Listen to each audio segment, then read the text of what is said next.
Hey everybody, welcome to another DSP video. It seems like it's been a while, but I did do some streams and all that, so there is that, and you gotta see some gameplay in them. I think I need to fuck with the volume a little bit, to be fair, but again, nobody complained on the stream, so I couldn't fix anything. But anyways, I think I know what I need to do, volume wise. But we'll worry about that later. That's another problem for another day. That's not this video. That's not what we're doing here. What we're gonna be doing is listening to DSP talk about these card packs. There's a few things that I kind of want to talk about. This was initially gonna be just a talking video, but I think there's just enough to do like this kind of video, and maybe I'll switch over to the full Greek cam. But that's again further down the line. We don't have to think about that right now.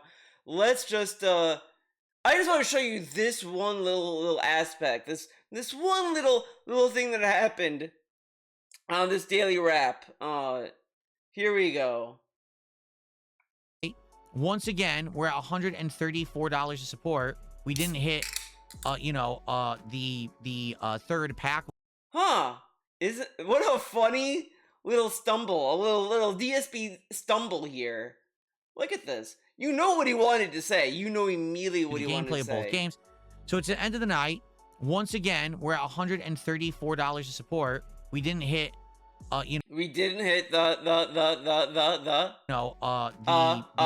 third pack. We had someone third pack, and this got my brain turning. This is why I wanted to do a talking video about this, because he's like, I can't remember exactly where to find clips of DSP celebrating he's done asking for goals, whatever. But it is very funny. I am sure it's a coincidence that he is looking to do 3 packs that are $50 each. I wonder how much that equates to. It doesn't take a scientist to really see through what's going on here. And he's looking at $134. See, again, as I said, you already see why I was debating making this a full Greek video, full Greek, but you know what I mean. It is insane that we celebrate not doing goals anymore, guys. We're not doing goals. Thank God we're not doing goals. To then just talking about, we only had $134 in support, and we didn't get enough to hit the 3 packs. And it's like, this kind of is just obvious. Before this, he just wouldn't say what amount he's looking for, and he would kind of have to eat it in the sense of saying, well, 120 is pretty good. You had to kind of meander a little bit. And this is what I've been saying. DSP has a knack to trying. This is why I think the vest streak was honestly the gateway drug to this, because the vest shit was another way for him to not directly beg, but use it as a way to get people to support his streams, in a begging way, but without it being literal begging. And then he can hide behind, guys, I'm just wearing a vest, guys, it's just a vest, guys, this is just really fun. When it's just him literally harping, guys, you want to see the vest? $100. Come on, guys. Let's hit the $100 tips goal, guys. We got it. We got to see the vest, guys. I have so many vests. Let's vote on the vest, guys. You don't want the vest streak to end. That's kind of what he does. And then when you take that away, he's like, it's like taking a fish out of water, and the fish either has to evolve or go back into the ocean. And that's kind of what's going on here. I mean, that's kind of silly, you know what I mean? But so we took DSP. So Asmongold took DSP out of his comfort zone, and he's stranded. He's like, guys, I'm out of my goal haven. I can't say goals anymore. What the fuck am I gonna do? And then he starts to discover card packs, and lo and behold, we are now measuring a stream success by card packs. And I want to highlight, like, this was another thing I was debating trying to find, because during the Code Veronica stream, I don't know how, you know what? Hold up. I'm going to check something. There we go.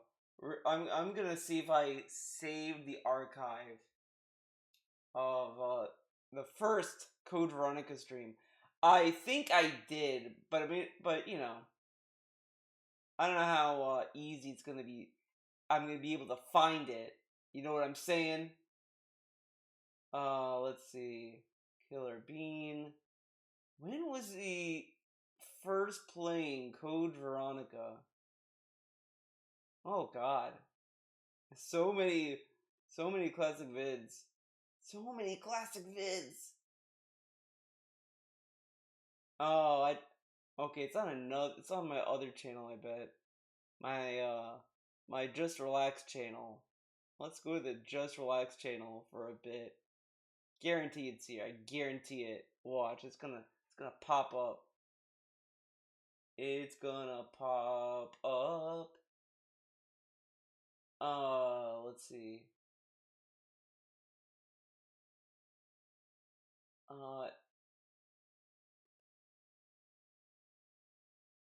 Was it this?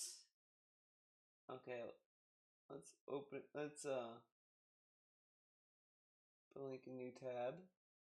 Let's see. Yeah, this is definitely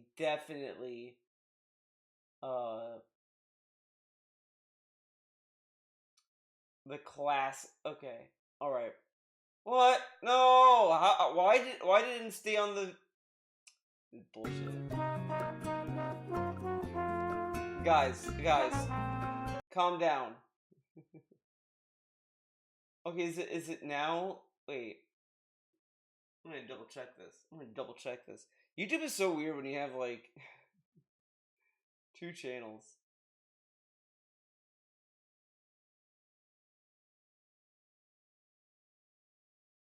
Okay.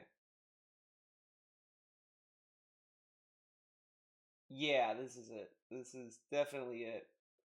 All right.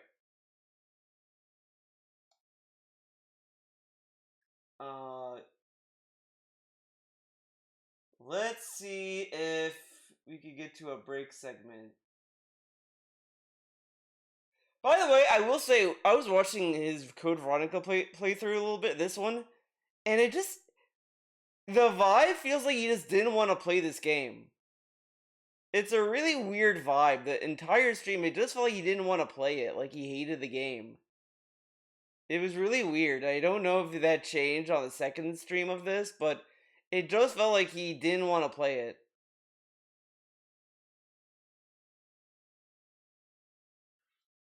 Okay, sorry, my ears itchy. The stream, please support the stream if you can. Whoa. There we go. So, thanks for watching part 1 of Resident Evil Code Veronica X, the original version, PS2, now played on PS5. Oh my God, what do you think? If you're liking it, please like the stream, like the video on demand. Remember, engagement is key on part 1 of any playthrough. I would appreciate if you could leave some comments. What do you think about my original run versus this one? Do you like the game? Okay, we're getting like basic ass 2 more hours of Resident Evil Code Veronica X. Now, I hope you're liking the playthrough. If you're liking the stream, please support the stream if you can. Okay? Right now, we're at like $50 to support. There's about 2 hours of gameplay left.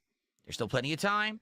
It's a little weird. I want to highlight that he said, I think earlier on in the stream or so, that he wasn't expecting to do any card packs because it's Resident Evil. He gets enough to do one, and that's still not enough. That's still not good enough. He went in saying, I'm not expecting to do card packs for Resident Evil. And he gets enough to do a card pack. Pretty cool, huh? Weird, though, that we're this far into the stream, full morning show and everything, and we're only at $50 to support. Okay, so please support if you can. Remember, today, for a $50 contribution, I'll be opening a pack of Pokemon cards. If we hit $100 and $150 to support, those are packs of Pokemon cards, and so on and so forth. So there's incentive as well, as opposed to just I want to hear something. Contribution. I'll be opening a pack of Pokemon cards. If we hit $100 and $150 to support, those are packs of Pokemon cards. And Matt, isn't it funny how he just stops at 150? I mean, this is not like super like, oh, got him kind of thing like the daily rap thing was, but it's very clear. Like, again, we all knew the $150 goal never left. It never left. It just went into the background. Again, it's like really funny that it's actually more shady and more of like a scam or a grift, if you will, because he's literally sitting there saying like, "Yeah, I got rid of goals," and then if it's $150, he'll make sure to say, "This isn't a good stream." But when it's over that, oh, what a great stream! Like, and it's just all the entirety of this dude's career is funny to me because he initially asked for $100 to stream. $100. That was used to be his measurement in just tips alone. Then it went down to $50. And now it jumped all the way up to 150. And it's like really funny that it only jumped to that much because he got more people watching him. Well, more people watching him via Aka, the Kino Casino arc, and all this other shit. But like he's still not like being relaxed with how much money he's making. It's just really funny. He tells us, "Oh, I'm making so much money. I'm making so much money now." But then when you talk about these other streamers that make a lot of money, oh, they should not be asking for support and they shouldn't be like desperate or whatever the fuck. Oh, all this other shit. If he's making enough money, why does he have to like constantly beg still? It's just really funny to me how like shallow and like paper thin this is. It really is just don't trust your eyes. Listen to me, dude. Pokemon cards, and so on and so forth. So there's incentive as well, There, as opposed there's incentive as well. to $50 contribution. I'll be opening a pack of What? Pokemon cards. If we hit $100 and $150 to support, those are packs of Pokemon cards, and so on and so forth. So there's incentive as well. This dude, like, oh my god, it is so mind numbing how he explains things. Like, it's almost a parody. It's almost a parody. And the thing is, I'm sure DSP may LARP at some point. Like, I'm just joking. This is my humor. I don't think DSP is this brilliant in the comedy department. I mean, this dude played I was watching it, This How You Don't Play of Batman Arkham City, and this dude kept making poop jokes about Clayface. So I don't think this guy is this avant-garde with his humor, but this dude is literally saying, is telling you there's incentive. I'm giving you incentive by having rewards. Like, it's like, okay. Yeah, that's what card packs are. You're telling us what the card packs are. Like he really does talk to his audience like they're cattle. He might as well just say, "Okay, guys, I found the what do they call that machine that they like milk cows with?" I don't think they call it like the milking device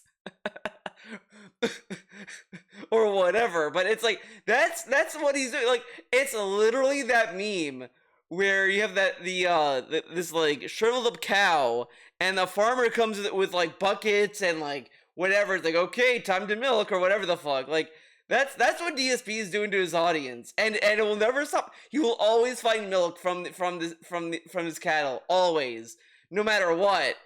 Like, it's so funny, and he tells them it's like, this is incentive. We have incentive, guys. Incentive unlocked. As well, as opposed to just supporting for the sake of And liking the again, play. and these are segments that are not recorded. It's only in detractor streams. Now, of course, these things I should get the whole context. Okay, so But we know the thank context. you in advance to anyone who supports. Please do if you can. I'm gonna go on a break, and I'll play you guys some music while I'm gone. Again, he's deathly afraid of using his streaming PC to load up YouTube, because apparently if that streaming PC opens the YouTube page, the PC is gonna explode. The graphics cards is gonna melt. The RAM is gonna blow up, and he's gonna be in the market for more RAM, and you know how that is today. So it's not working out. So you can't do it. Now, you may ask yourself, Theo, why not just, if he's so terrified to load the YouTube app on the YouTube website on the streaming PC, why does he download the YouTube app on the PlayStation? No. Okay, idiot.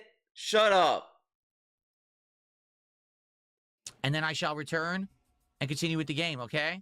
Thank you guys, and I'll see you in a few. Okay. Does he beg when he comes back? Well, let's just catch all the begging. Let's catch all the begging. Yes. You can see this guy has made like 700 accounts. 700 I'm playing accounts. the game, I just ignore them. Oh my god, dude. This dude. Who holds a I've modded multiple people and stuff over the last few Oh my god, I love he's shitting on his mods. This guy cannot find good mods. He just cannot. It must be a nightmare.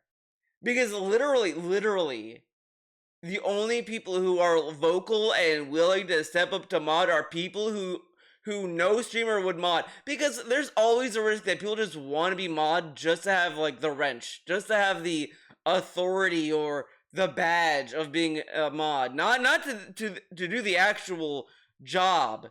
Like, this is why I don't like go to streamers like, can you mod me? Because it's like I just want to watch the stream and just like shoot the shit. I don't need to be a mod to do that.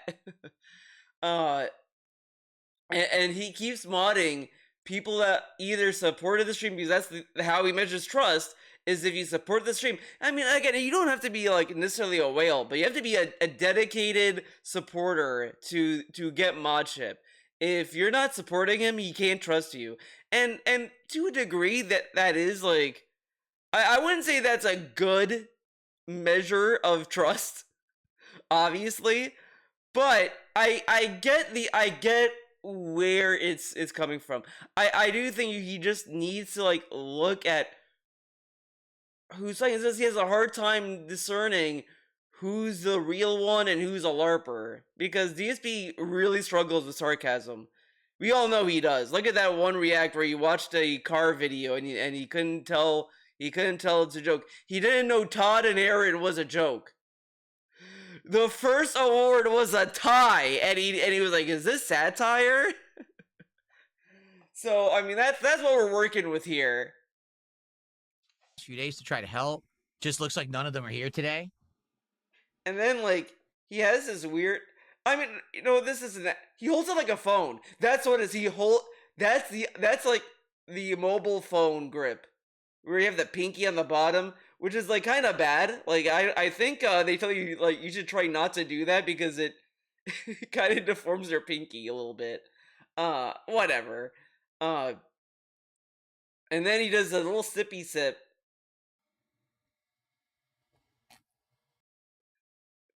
This guy, he can't just eat normally. He can't like drink normally. I will recommend this. Okay, at least If he you didn't do the. Go to top chat rather than Okay, need to have live chat on so I can see them in band. okay, all right. I don't care. X here on the premiere stream. Again, if you are whatsoever today, Hey, what? yourself, please like the stream on YouTube. That engagement helps a lot for the channel. And please support the stream. So far, on the kick side, we have no support whatsoever today. For the premiere of a game that people wanted, nothing. Nothing. Okay? No subs, no kicks. Now, Who wanted this? I mean, people asked for this or whatever. Like, I think one dude said, "Oh, since Veronica's coming out next year, can you play Code Veronica?" And he's like, "Well, that's a good idea." And sure, it's a good idea, but again, this is like the first day. This dude like dooms immediately. Like this is what annoys me. Is he did this Dragon Quest and all this stuff. He dooms the fuck out of the game, guilt trips everyone, and then he gets carried and says, "Wow, it is actually really supported." And then he also goes back to saying, "Well, no one liked it" or whatever. It's really weird, and it's gonna keep happening. now, it's like I've been saying, which a lot of people don't seem to understand. I don't understand. I hate to say it, Phil. but most of the people who watch me on Kick don't like video games. It's kind of bizarre, considering the name of the channel is DSP Gaming. that they just don't like video games. Okay, this is like, as I said, I think I talked about this at one point, but this is a brain dead fucking complaint or a statement to make. People on Kick don't like games. Philium, you literally started streaming on Kick when you were doing drama shit. Like, you openly talk about how the audience you got was from Kino Casino. Like, I mean, come on. This is why, like, a lot of people like dog on some people that they try to pivot to other audiences when they got their grow up or their grow up. I don't know. That sounded weird, but like if they got their footing in one like portion, like this kind of happens with like DSP detractors at times too, where like, oh, this guy is doing DSP content. Oh, he's trying to do other stuff. What a fucking idiot! And then they fall flat on their face and all this other shit. Like DSP even said that about DSP detractors. Like, oh, see, if they try to do a stream and it's not about me, they're not successful. And he mocks them for that all the time. But do these people who do that, are they on stream? Guys, I know you watch me mocking DSP, but come on, let's support the stream. Show me you love Skullgirls. Show me you love Guilty Gear. Like, it's like, no. I'm not, like, no one's gonna, like, offload that to the audience because the audience doesn't want to hear that. And then if you do try to get people to stick around, I don't think you're gonna win them over by complaining that your audience was there for something else. Like, I understand. Like, I've been doing all these other videos on this channel, and you know, whatever. And they don't do as well as the DSP videos, and I don't care. It's like, you know, I want to do these videos. I want to talk about like back rooms. I want to talk about this. I'm gonna talk about it. And I have seen like the views. Some of the views have been like really. The one video that shocked me. This is a little tangent. The one video that I can't wrap my mind around why it did so well was the first Gundam Hathaway review. I did the review on the Sorcery of Cersei, that movie. And that got a lot of views. Now, sure, you could argue, Theo, is because that was a brand new movie and all this stuff, but I've done stuff like within that same window and did not do that well, like in a day. So I mean, the views aren't crazy, but it was crazy for me where it's like, damn, it got like 100 and something views. Usually, like, my movie reviews get like 30, 50, 60, whatever. So they kind of blew me away that did very well. My movie reviews have been doing better than my gaming videos, which is kind of funny, but I'm not sitting there doing these videos like, okay, guys, I know this is a different video. Guys, let's show some support. Like, that's, just do the video, do what you want, and if people are there, if they care about what you have to say, whatever, they'll turn up. If they don't, they don't. Whatever. Like, you can't, like, mandate or control people into sticking around. You know what I'm saying? So this dude started streaming on Kick when he did Kino Casino shit, and then it's like, guys, why don't you like my gameplay? It's like, because you did drama with them for the most part. That's what you were known for. That's why you did all these stupid drama videos. And I guarantee you, within a while, like, we're just a few slow streams away from doing an artificial drama stream. Like, he thinks this Lego and shit he's doing, by the time he's gonna react to a video about it, no one's gonna care. Like, nobody's gonna care. And, like, what then? He's gonna go back to the well of LTG and Wings? Oh, well, I guess he can't do Wings anymore. Wings retired. So what? He's gonna go back to LTG? That's kind of boring.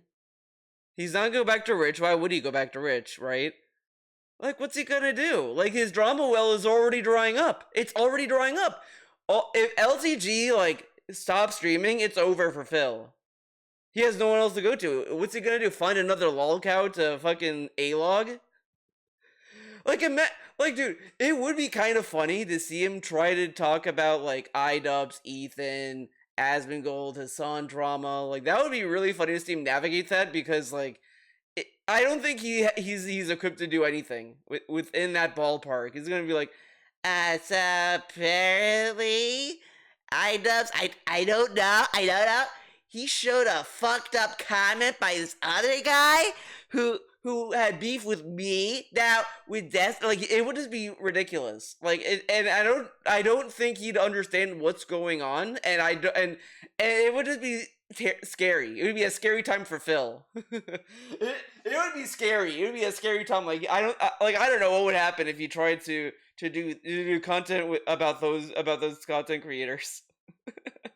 Would he be able to navigate them that safely? Like it'd be crazy because he there was a point I feel like he almost did. He kind of like dipped his toe without realizing it when Ethan was doing all these like ridiculous lawsuits all over the place. DSP was like kind of like not understanding it and saying, well, it makes sense because like copyright law, whatever. It was really weird, and he was like very like giddy about like this is around the time that DSP was like flirting with lawsuits too. Like he was not even larping or flirting, fantasizing. He was fantasizing about doing what Ethan's doing. It was really weird. It was actually, you know what?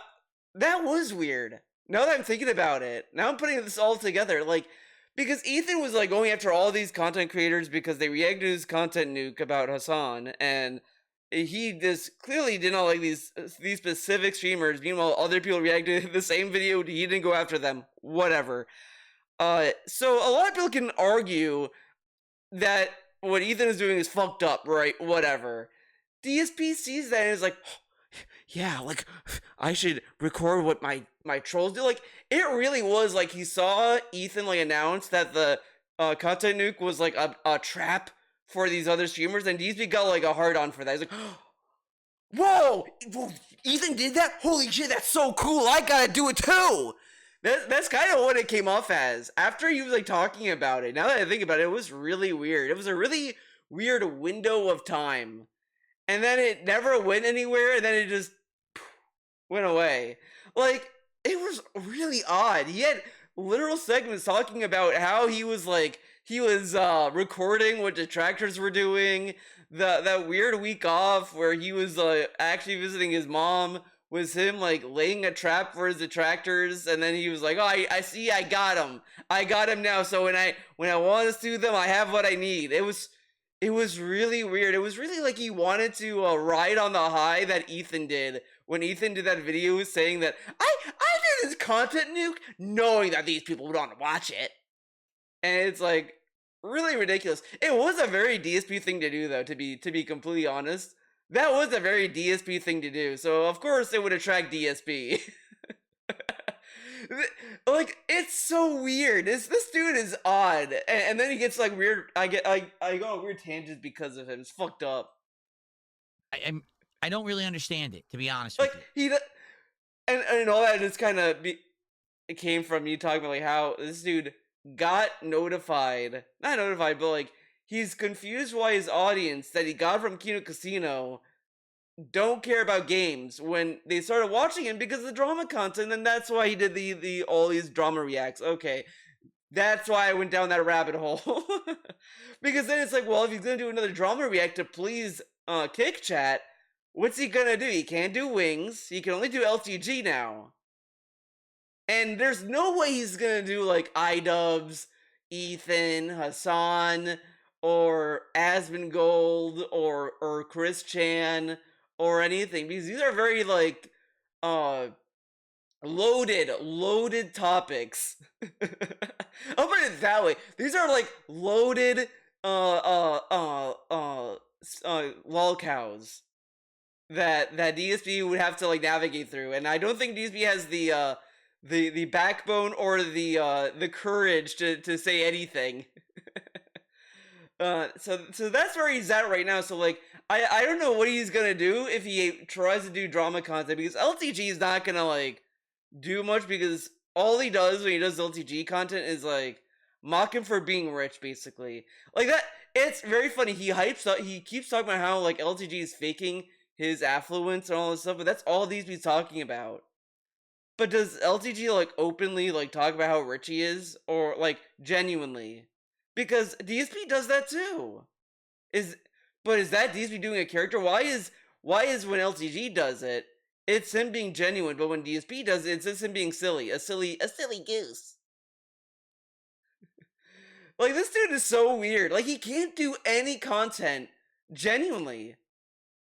Like, Kino Casino kind of made DSP so much of a grifter. He's grifting his own career. His own career. Like, when I'm watching these old, like, drama videos, there was a degree of him actually, like, giving a shit about the content he puts out. A degree of giving a shit.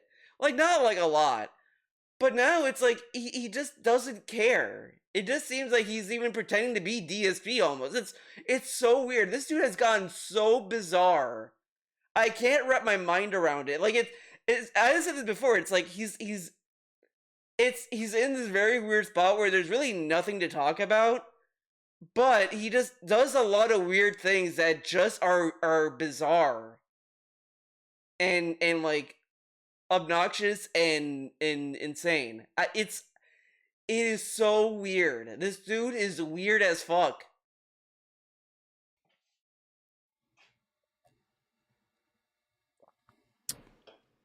It's very weird. It's weird behavior. But Weird behavior. it would be great if you could support in some way today. Please, one sub, some kicks. One Today's my sub, last day on Kick please. for it to count for this week. So let's make it a strong And then day. I love this bag.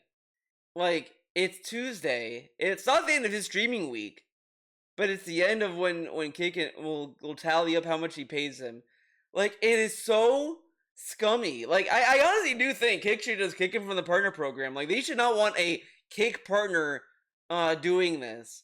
He is openly, like, telling him, guys, bum rush the site with money so I can get paid a lot. Like, come on. This is this kind of scummy behavior. Like, this is literally like, I've talked about this a lot too, and all this other shit, but this really is why a lot of people, like, hate when, like, when people, like, make money on the internet, and it's like, and I said it's unfair because there are people who do, like, actual content that is entertaining and people can support if they want, whatever. Like, this can be a genuine career. Understandably, it is a very lucky career and all this other shit, but he literally, like, just is straight up, give me money, give me money, give me money, come on, open those wallets, give me the most money you can. And it's like, dude, you're just playing fucking video games. And it's like such a chokehold on their fucking wallets, dude. It's like he just wants to keep his little hoof in your wallet all the time. Like, at this point, you should just tell his audience, give me your bank account. Give me your ATM card. Let me in your bank. Give me access of your bank account. Give it to me now. Give me a daily siphon, dude. Like, it's ridiculous. And then, and again, like, people dogged on Bad Bunny for saying that a Twitch sub is $5. Like, that whole thing. And then you have this guy just tell him, give me money. Like, it's not even an amount. Just straight up give me money. Like, it's a literal joke on fucking Parks and Recreation. Where, like, this guy's kids, I don't know, I don't remember if this guy was, like, a congressperson or whatever in the show. But, like, yeah, kids are like, give me money, yeah, like, whatever. I can't remember the names of these characters, but if you've seen Parks and Rec, you know what I'm talking, you know who I'm talking about. That's DSP, right there. Let's see if I can even find it. Let's but I may get claimed. I don't have to watch it. Parks and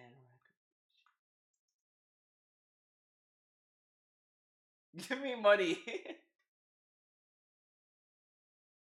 Yeah, this money, please. Oh no, there's no more. Like, this. That's DSP right there.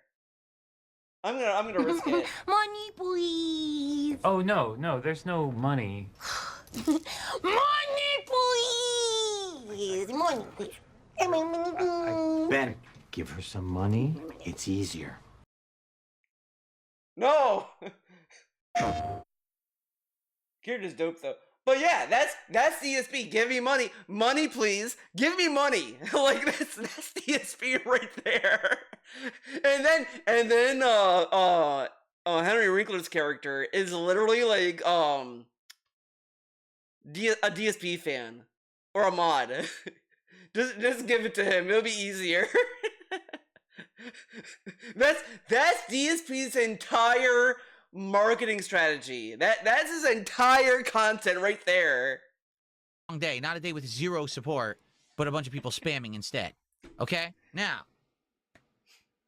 obviously, the premiere stream of a new game that you guys asked for, I really hope But again, that it's he also like hypes up the ad revenue that he gets from people just watching on Kick. Even though he probably doesn't make a lot of money, but when he wants to like dog on people, he'll definitely bring it up. It's so funny. He's like, Yeah, I don't make a lot of money on the ad program. and then if he gets like people, if he's mad at Kick Chat for being trolls or whatever, like, Yeah, these people are so fucking stupid. They don't even know that I'm making money by them just sitting there. Yeah. and all this other shit. It's really whatever. And it's to the point where it's, as I said, who gives a fuck? Like, like you give DSP money, that's not enough. He'll always beg. He'll always beg. Nothing is ever enough. All the Kino Casino did, the Vestreak, Kino Casino, Asmongold, all this other stuff has created a monster of like greed. Like they just kind of took the greed and put it on the forefront of his content, and he keeps doing it, and he keeps doing the DSP thing of saying it's not every day, guys. This isn't as bad as it used to be. And then you look back, and it's like, you know, at least back then he was like, guys, my taxes, Now it's just there's no drama. There's no issue going on. It's just straight up give me money. Money, please. going to be a good stream and we're going to get decent support. I haven't really talked about it much, but yeah, I really do want this to be a solid stream. Are you aware that every stream I've done this week so far has done well? Like, really well. So if this is the first And stream then, that does... and then this is insane. This is insane for him to say. Every stream has done well. This one stream? Oh my god. But I feel I'm gonna get like more and more like crazy by the time that like this keeps happening, because this dude will openly look you dead in the eye and say, guys, it's okay that not every stream can be a moneymaker. It's okay for a stream to not do well. If the entire week is doing well and this one stream doesn't, that's fine. This is the one stream that's not doing well, and this dude's acting as if he's gonna be foreclosed on. He's gonna the IRS is gonna see this one stream and say, "Damn, you need $47? Okay, take his house away." Like, dude, relax. And then he will always tell you, guys, I'm not greedy. I'm not, it's not the end of the world. And he's freaking out about this one stream not doing so well. And then he just says in another, like in the daily wrap, if this is a pattern, I don't know what's gonna happen. DSP, like, you have all these other games that are doing well, right? Like, and for a guy who claims that he's witnessing patterns, I think the pattern isn't necessarily the game. I just think it's just they will support every so often, like as much as they can on certain days versus others and all this other stuff. But as I said, this guy will not tell you directly, but he wants you to give him money every stream, and he wants you to tip, kick, super chat, membership, sub, all the time. If like that's it, he just won't tell you that. He'll just condition you to be like, okay, guys, it'd be great if we got some tips. Do you give him tips? Okay, guys, great tip support. Now I think we need to do some kicks. Like, it's literally just directing the cattle where to go. Like, he is literally, like, honestly, that's actually really appropriate. He is really instructing the cattle where to go. That's all he's doing. He's just saying, okay, cattle, go to this farmer to get milked. Okay, got milk enough from there, go to this other place, get milk there. Okay, go over there, get milk there. He's distributing the milk. He's distributing the cattle. Like, it's like that's all he's doing. And to a degree, this is kind of grooming. He's kind of grooming his audience to give him money. It is insane that he is actively grooming his audience to give him money. And the saddest thing is it literally works on his audience. His audience is so weak-willed that they will just give him money. Um, and it's more like pathetic or sad, I guess, when it's people who are doing it in the hopes of, I'm gonna troll Phil. I'm gonna give him money by this. By the end of the day, you're just gonna be milked like everybody else, like everyone else. It doesn't matter who you are. You're just another cow to him. You're just another cow to be milked. And it doesn't do well, that would be very confusing. Okay? So please support It's if you can. it's like the people who step up to help him. You're just gonna be another Darziak. You're just gonna be another fucking dent to exploit and mistreat and then be cast aside. Super Bonchan is literally this. He is literally, I may even argue, a bigger cuck than Snow Carl. Like, peak Snow Carl. Like, it's literally the meme. You either get banned to troll or troll long enough to become a dented cuck bitch, basically, whatever. Because Super Bonchan got banned. DSP, like, said, oh, he didn't want you to know, but he did emotes for me, and he did all his work for me, and all this other shit. And then, guess who's back? Super Bonchan, after this gracious unbanning. And Super Bonchan is there just to be milked again. And it's like, all that happened was Super Bonchan just ended up being another fucking cattle. Another cow to be milked, another person to be mistreated for the fun of it, to be another punching bag for DSP. That's all that happens. That's why when like people like King Be Cruel, DJ Runo, that they actually leave and they stay gone, they're at least a little bit more like, they have more of a backbone. I mean, I'm not gonna necessarily dog on Darziak necessarily, because he has left and come back multiple times. But if this was really what the straw that broke the camel's back and he never goes back to Phil, then good for him. Good for him. But just know, if you go back to this, you're not going back to with grace. You're going back just to go back on your knees for him. Like, that's all that's going on. You're not going back with your head held high. Your head is gonna be right down on the ground for him. Like, I've never seen that kind of shit happen to any other streamer. By the way, like, I've never seen people go back to people like this. Like, I've just never seen this. Like, for some reason, this behavior happens a lot with DSP. Like, it's really bizarre. Really bizarre. Like, I've never seen. That's why, like, part of me is, like, kind of fascinated seeing people, like, give him money, dog on Phil, go back to Phil, do all this stuff. Like it's annoying and embarrassing, but it's kind of interesting. Like, that's why I don't dog on these people, because it's just, like, you just look at, like, damn, like, they're it's like they don't even go back just to chat. Like, these people will make it a big deal. Like, fucking Dr. Lexus, he goes back to Phil, and DSP doesn't even honor his new name and just dead names his fucking account, and then mocks him for, like, being a drama guy. Like, it's just insane. It's really like the people who go to Phil, they have to have a humiliation fetish. They must really love DSP shitting on them and making a big deal. And I guess it is, like, to a degree, like, a shout out. Like, you're so desperate for attention, even when he's using to shit on you, you get fucking excited. Like, and this is the kind of stuff that he will bring up that people do for titty streamers and this and that. But that's what's going on in his own community. People actually trying to get his attention, doing stuff to try to get him to notice them all the time.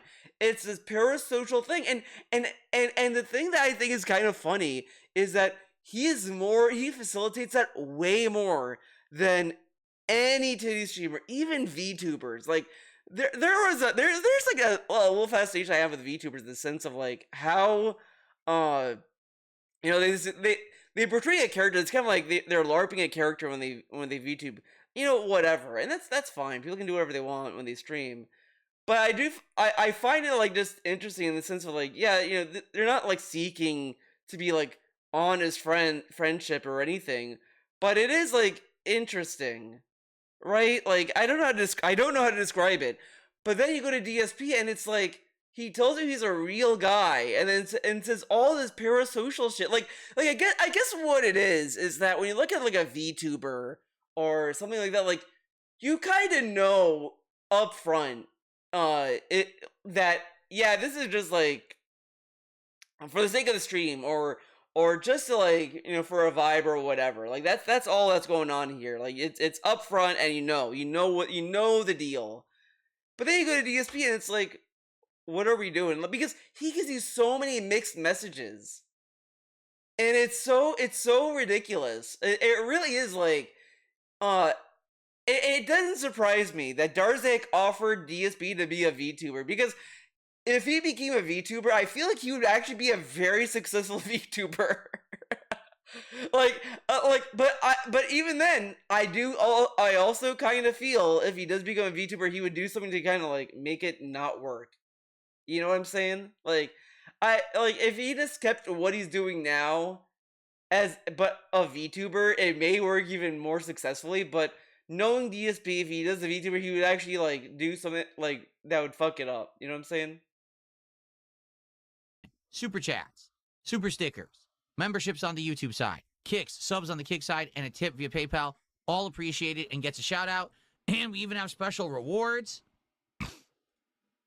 Again, if someone does a $50 contribution on this stream, that automatically unlocks an unpacking of Pokemon cards at the end of the stream. The same people. If we hit $100 and $150 respectively of cumulative support of everybody, oh my god! By the way, was he saying Gold Grime? I thought it was Gold Grind. Oh my god, am I autistic? Was it Gold Grind the whole time? Oh my god, that's gonna be the next forced meme by DSP. So people think I said gold grind when I said gold grind. And it's gonna like be annoying. Packs, all right? So let's go. Let's get some support for the classics. Let's get some support for Resident Evil. Right. Yeah. Oh, my controller turned on. Now let's continue. Of my more modern... Oh my god. I really, honest to God, don't. Okay, I'm not gonna put you through that. That's hell to sit through that. Does he say anything at the end of the stream? He keeps doing this, by the way, and it's hard to tell if it's like I almost feel like it's just a mannerism now. Like maybe it started off as a genuine like, oh, I'm sore, to actually just now becoming a mannerism he does, because he's doing it a lot. Like he's either doing something wrong with the exercise machine, or he just loves how he looks doing it. It's like, I look so cool when I do this. I gotta keep doing it. Go ahead. That, and please, if you're enjoying this playthrough, like the videos, leave comments. Engagement is key. Support it if you can. There's something weird. I've played a little bit of this game. I don't remember the colors looking this like faded. Am I wrong? I feel like DSP did something wrong with his cat. Like I don't remember the game looking this like faded. And thank you guys, and I'll see you next time for more. It is what it is. This is actually my slowest stream of the week. I'm shocked. Okay. So we have to take this time to do the unboxing, guys. And to be honest, this sucks. We're only going to do 2 packs, but it is what it is. This is actually my slowest stream of the week. I'm shocked. Packs. I thought that Code Veronica was going to do incredibly well, and it has not. He only thinks that because the past Resident Evil games have done well, but again, it's one stream, and he has made so much money the past few days, and like he can't, like whatever, like you can't have one stream be like. I don't know why I didn't. We had great attendance all day, so why it's the least supported stream, it makes no sense. We definitely had way less attendance for other streams, but yet the support was not there today. So we're gonna do 2 packs, and that's it. Remember that tonight's late stream is very different than what it was supposed to be. Tonight, half and half. 2 packs. Oh no. Oh my god, dude. What is this music? Okay, let's Alright, guys, 2-pack these pack openings are unopenings. What's that?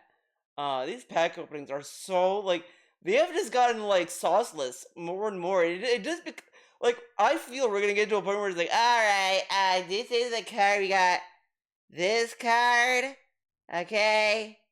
We got that card, okay. That card, okay. This is a hit. Wow, okay. Like I think we're gonna get to that point.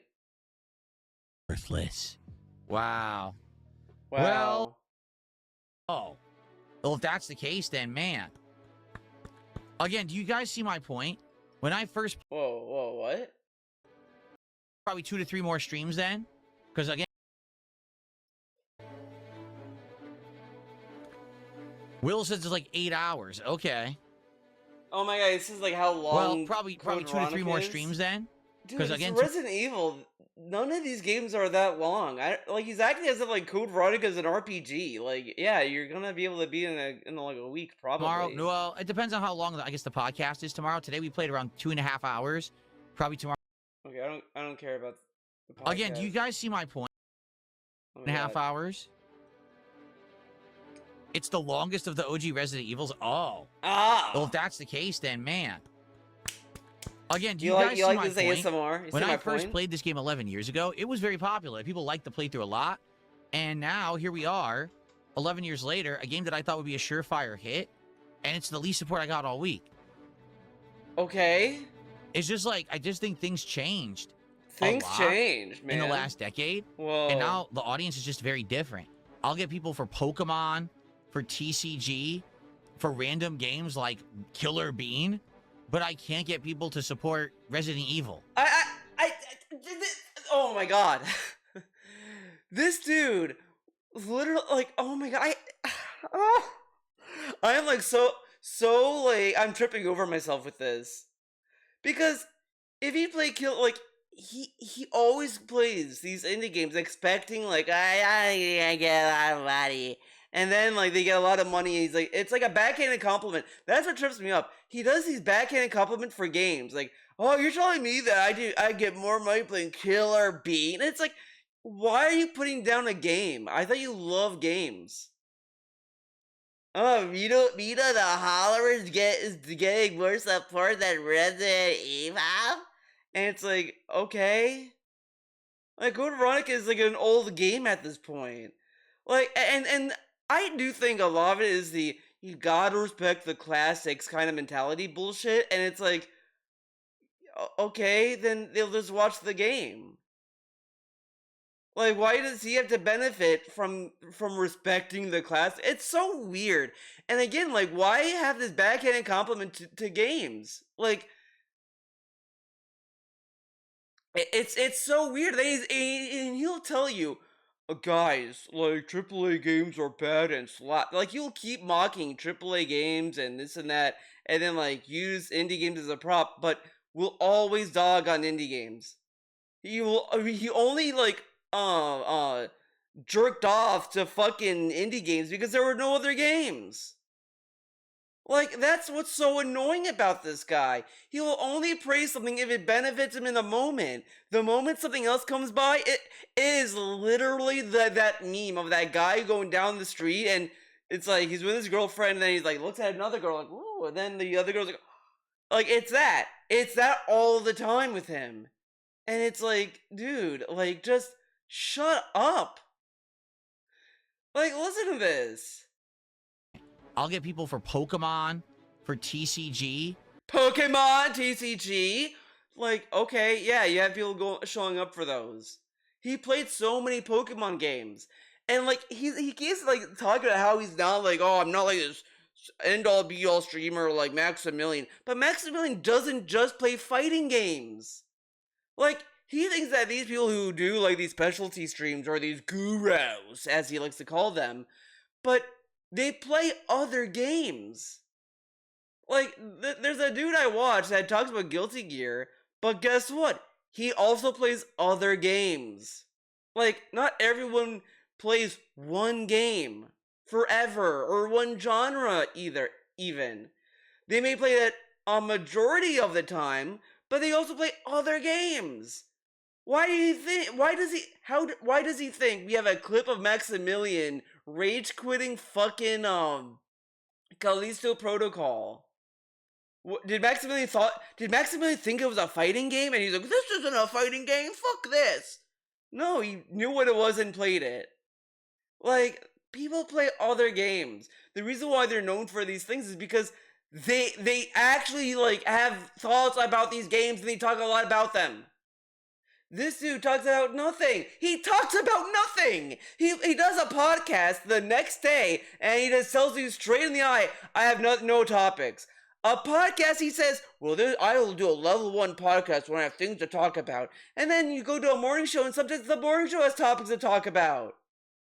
Because honestly, nothing matters. Like, this is the thing.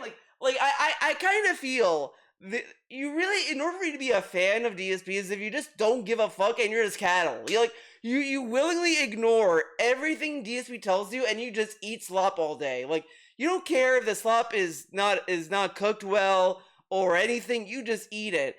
Like, it's not bad in a vacuum. Like, if you enjoy generally what DSP does and you don't care about, like, how he conducts his podcast and all of those stuff, that's fine. Like, there's nothing wrong with enjoying DSP's content innately.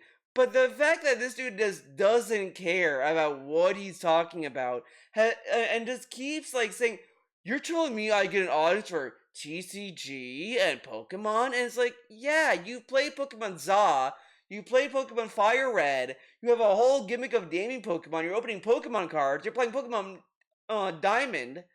Like, I think it's very obvious why you have people showing up for Pokemon. Hello?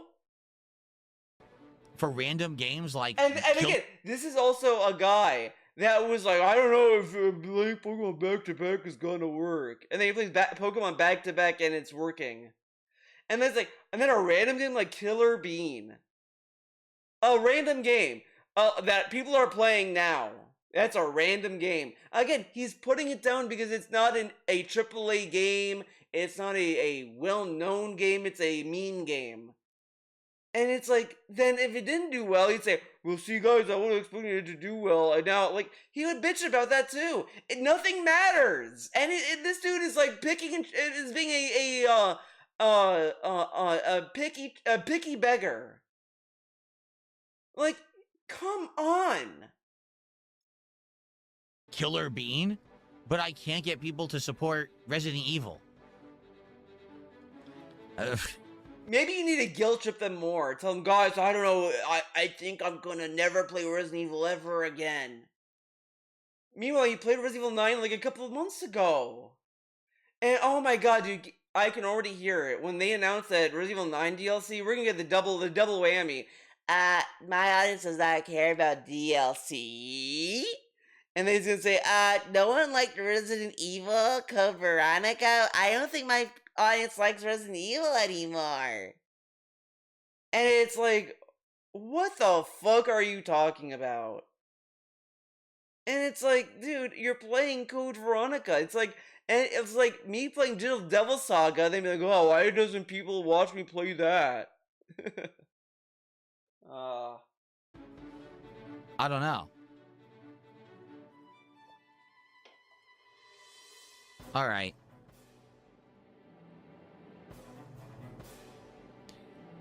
All right, guys. Oh my god, that is offensive. Look at this. Look at what he just did. This combo. All right. Let's shit on him for this. He yawns and then points like to say something. It's like, attention here, I'm yawning. All right, guys.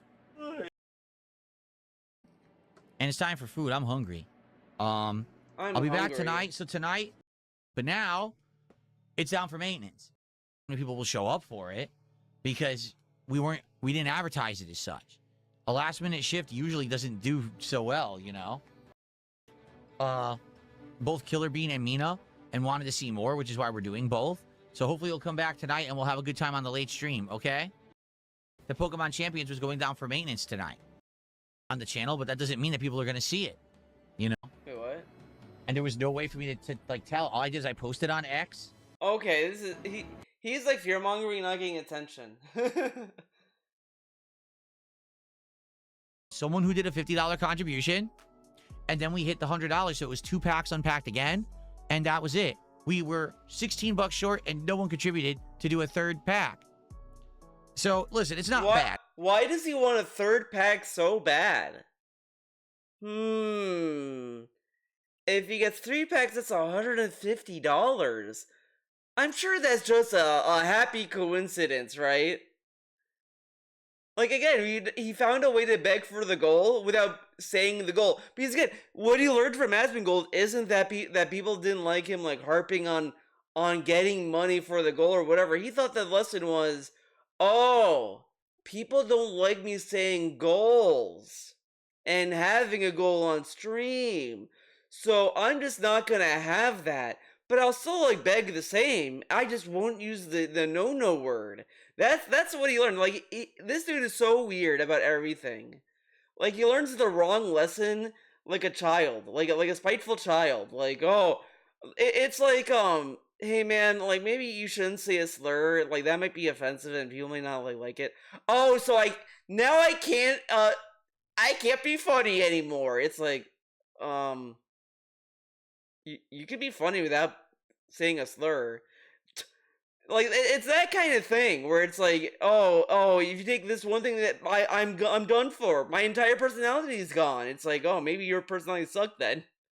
Like, if you take away the goal and it doesn't change much, then I think the problem at this point is the guy. You know what I'm saying? Bad. It's not the end of the world. These streams were good, but weird. Weird that we didn't get great support for Resident Evil when people have been asking for it so badly, and now you're getting it. And then we do this night. How many people are asking for Code Veronica? How many people? I don't remember anyone even asking that before. I've heard people ask for Arkham Knight. Where's that? Where's Arkham Knight, Phil?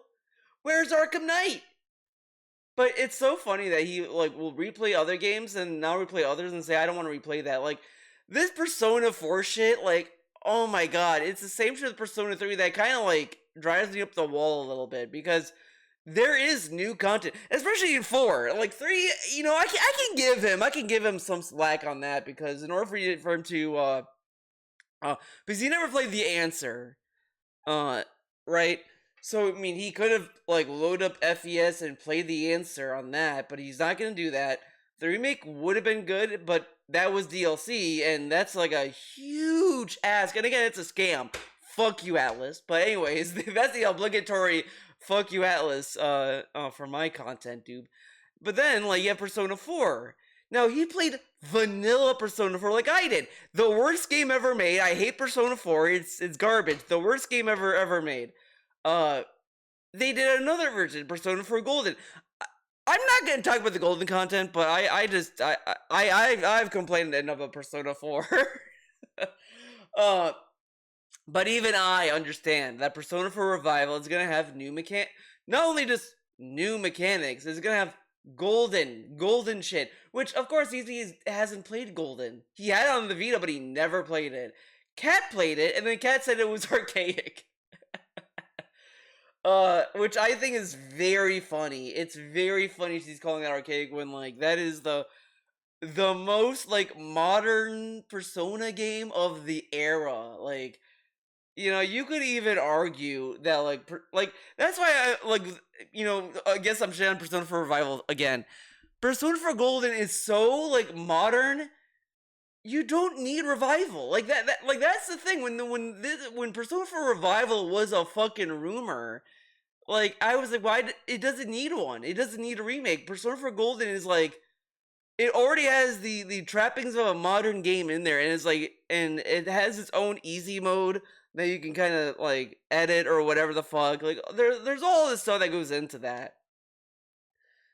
But regardless, Usually, I already know the twist, so I don't want to play Persona 4 Revival. I don't know if I want to play it. and he doesn't even know that there's content in it that's new to the story that he's never experienced. he doesn't know who Marie is.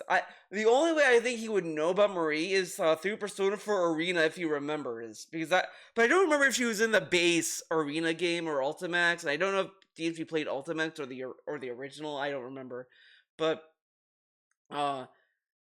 he doesn't know Marie. He doesn't know that Marie adds a whole new aspect to the game. They tweak the story to fit Marie in as well. Like, it is a new experience, and also like he's replayed other games. He played Code Veronica. This is a weird cutscene, but you're gonna know why in a bit. We're gonna talk about it in a bit. And so we have to wait until like some random moment in the game for him to bring up what's so weird about that thing that he saw early on in the game. So he knows the twist of Resident Evil, and he can replay that fine. But replaying Persona 4, no, because clearly the stupid Adachi twist is so fucking massive and crazy that it can only be effective once. Like, dude, that twist is not even that good. I'm gonna say it. I don't think that plot twist was very surprising. I was more even Persona 3, people like complain about the plot twist with what's his name?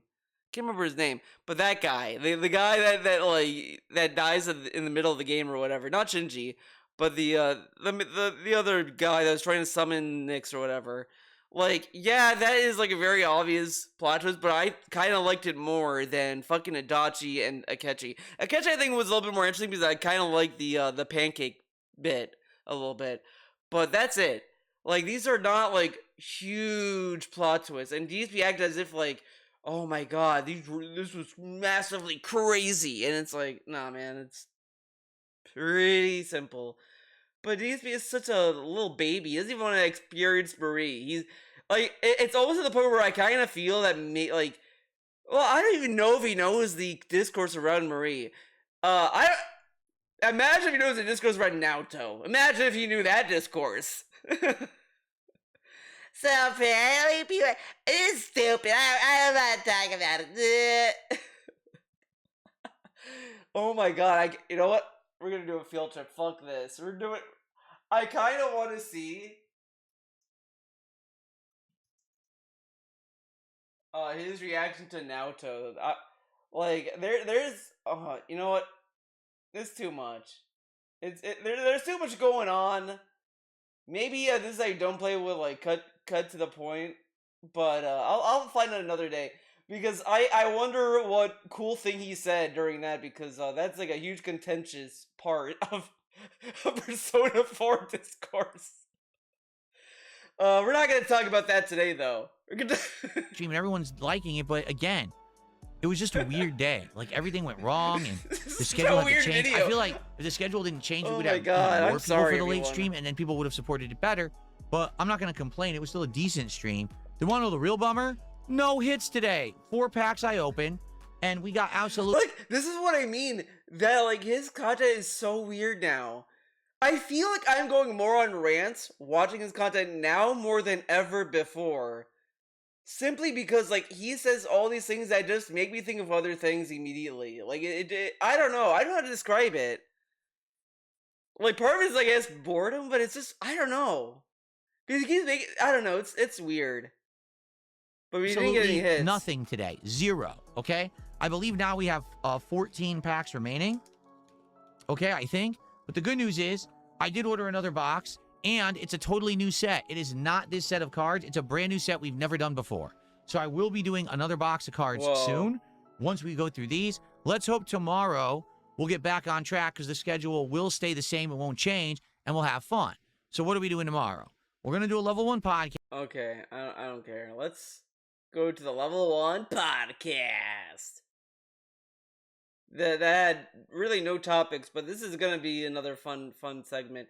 I'll say it. I'm sorry for this video. I'm sorry that this video is kind of crazy, but it's not as long as But I mean, I'm sure that there's a Grand Theft Auto trading card game. I'm sure that they have them for every major game. So, I'm aware right now. The constant theme of this is just how much the cards have tainted his content to a disgusting degree, to the point where, like, again, it is really like he was addicted to begging for the goal, and then he was jonesing to do it again. He's like, I need to find a new thing to beg for, and he couldn't find it. Then he got the card packs, and this dude is like popping off every day. Card pack, card pack, card pack, card pack, and it is crazy, crazy. Like, I mean, even when I do my own little dumb fucking rants in these videos, I feel a little bit ashamed where I'm like, did I go a little too much? I mean, sure, it can be funny, and sometimes it can like be interesting in its own way. Like, there is a degree of enjoyment you can get from it, sure. But I do feel like I should try to be more concise with these videos. I do feel that way during the video. But it is what it is. This guy though will just do shit and not feel any shame about it. Like it's insane. It's insane. I am enjoying the Pokemon stuff, but it might dry up, and if it does, and people want something different in the future, We have been saying it's been drying up for weeks at this point. Like I remember him saying, like, guys, as you notice, the hype died down for the cards. Like it's kind of funny that the Aspen bump died so fast. Like it was kind of hard to believe how fast it died. Like it just died so fast immediately, and it was just a weird thing. And we had moratorium. We had like eulogies for it. We had acceptance speeches about it. We had all this stuff about it. And then with the card packs, it's just, yeah, man, it's like you go on Twitter and you keep seeing about the AI bubble bursting. I know, what a great video. Am I gonna rant about AI again?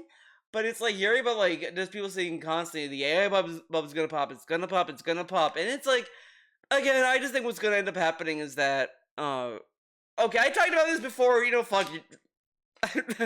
But you know what I mean. Like you're just seeing constantly people that this being told this is gonna happen, this is gonna happen, this is gonna happen, this is gonna happen, and you may see some signs of it happening, but it's like not enough to really like feel it in a grander sense. Like you're feeling in like little pockets here and there, and these smaller decisions being made, and we won't really know their ramifications until like later on. Meanwhile, like this is just like, you know, the card packs aren't really dying just because they're so intrinsically tied to support that like they're just gonna be propped up because of that, right? Like to a point where how is the card thing gonna end?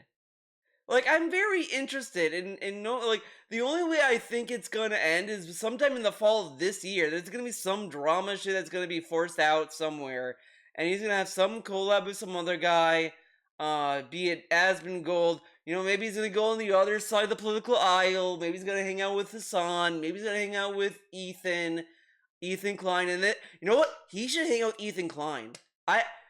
I want that more than the Hassan thing. People want Hassan because he's like the opposite of Aspen Gold, but that's like easy, low hanging fruit bullshit.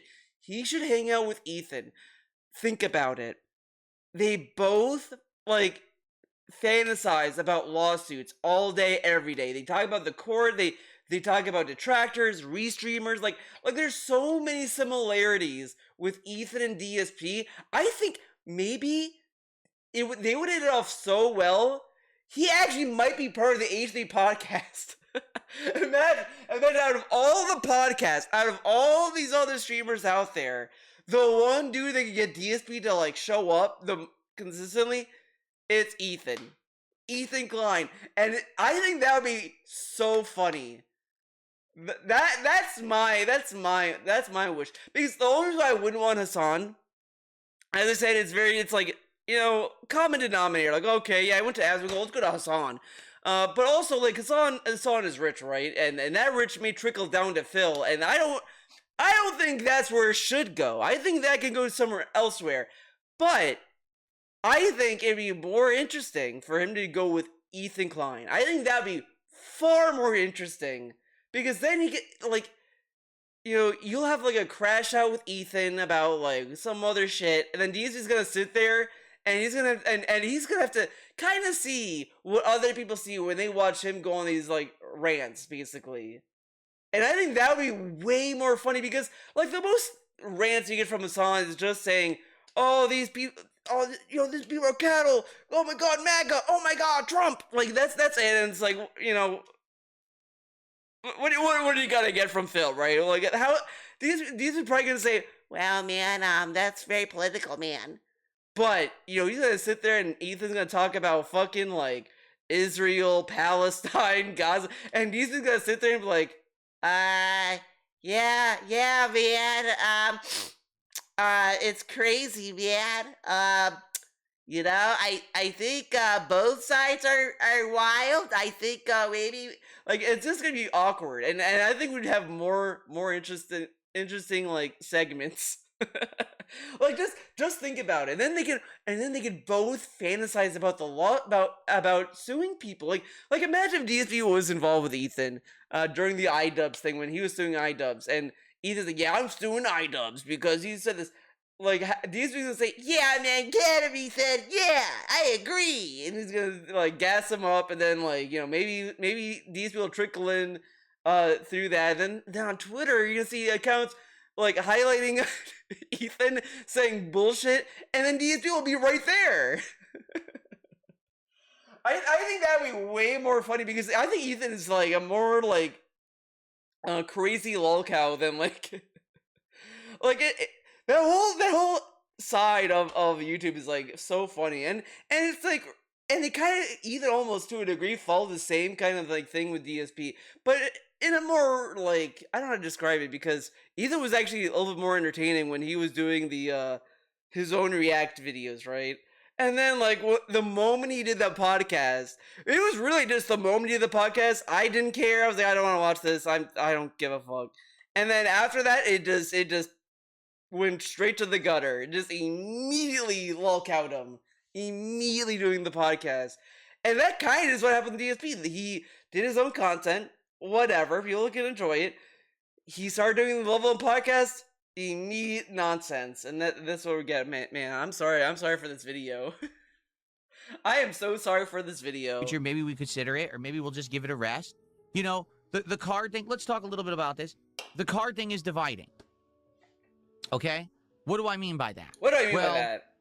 I feel that having these packs of Pokemon cards that we open during streams for, celebration of support and stuff is a net positive, okay? Does it take a few minutes away each stream for opening the packs? Yes, it does. However, it's something fun that it feels like we're doing together other than just gaming. Oh my God. It's kind of like a hobby that we're doing, together on the stream. Take a few minutes away. This is so parasocial. It's insane. In a few minutes, it's like it takes 15, maybe 30 minutes. I want to say 15 minutes away from actual gameplay. Each stream for opening the packs? Yes, it does. However, it's something fun that it feels like we're doing together other than just gaming. And I remember he said he didn't want it to interrupt the gameplay, and now he's like all about it. And again, he wants to do it every stream. He doesn't say it out loud, but he wants to do it every stream.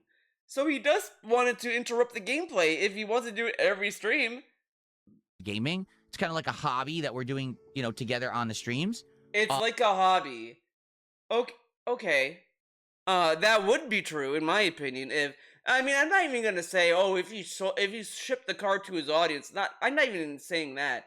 The reason why I would say it's only true is if he actually just cared about collecting. You realize that like that people who collect things, I don't think they intrinsically care as much about the value as much as, oh, I just like this thing and whatever. Like, people collect figures, they may not care about the value that the figure may have or whatever. But he's collecting these and he talks a lot about the value, and he talks about, oh, this is worth a lot. This is worth, and I'm just like, what are we doing?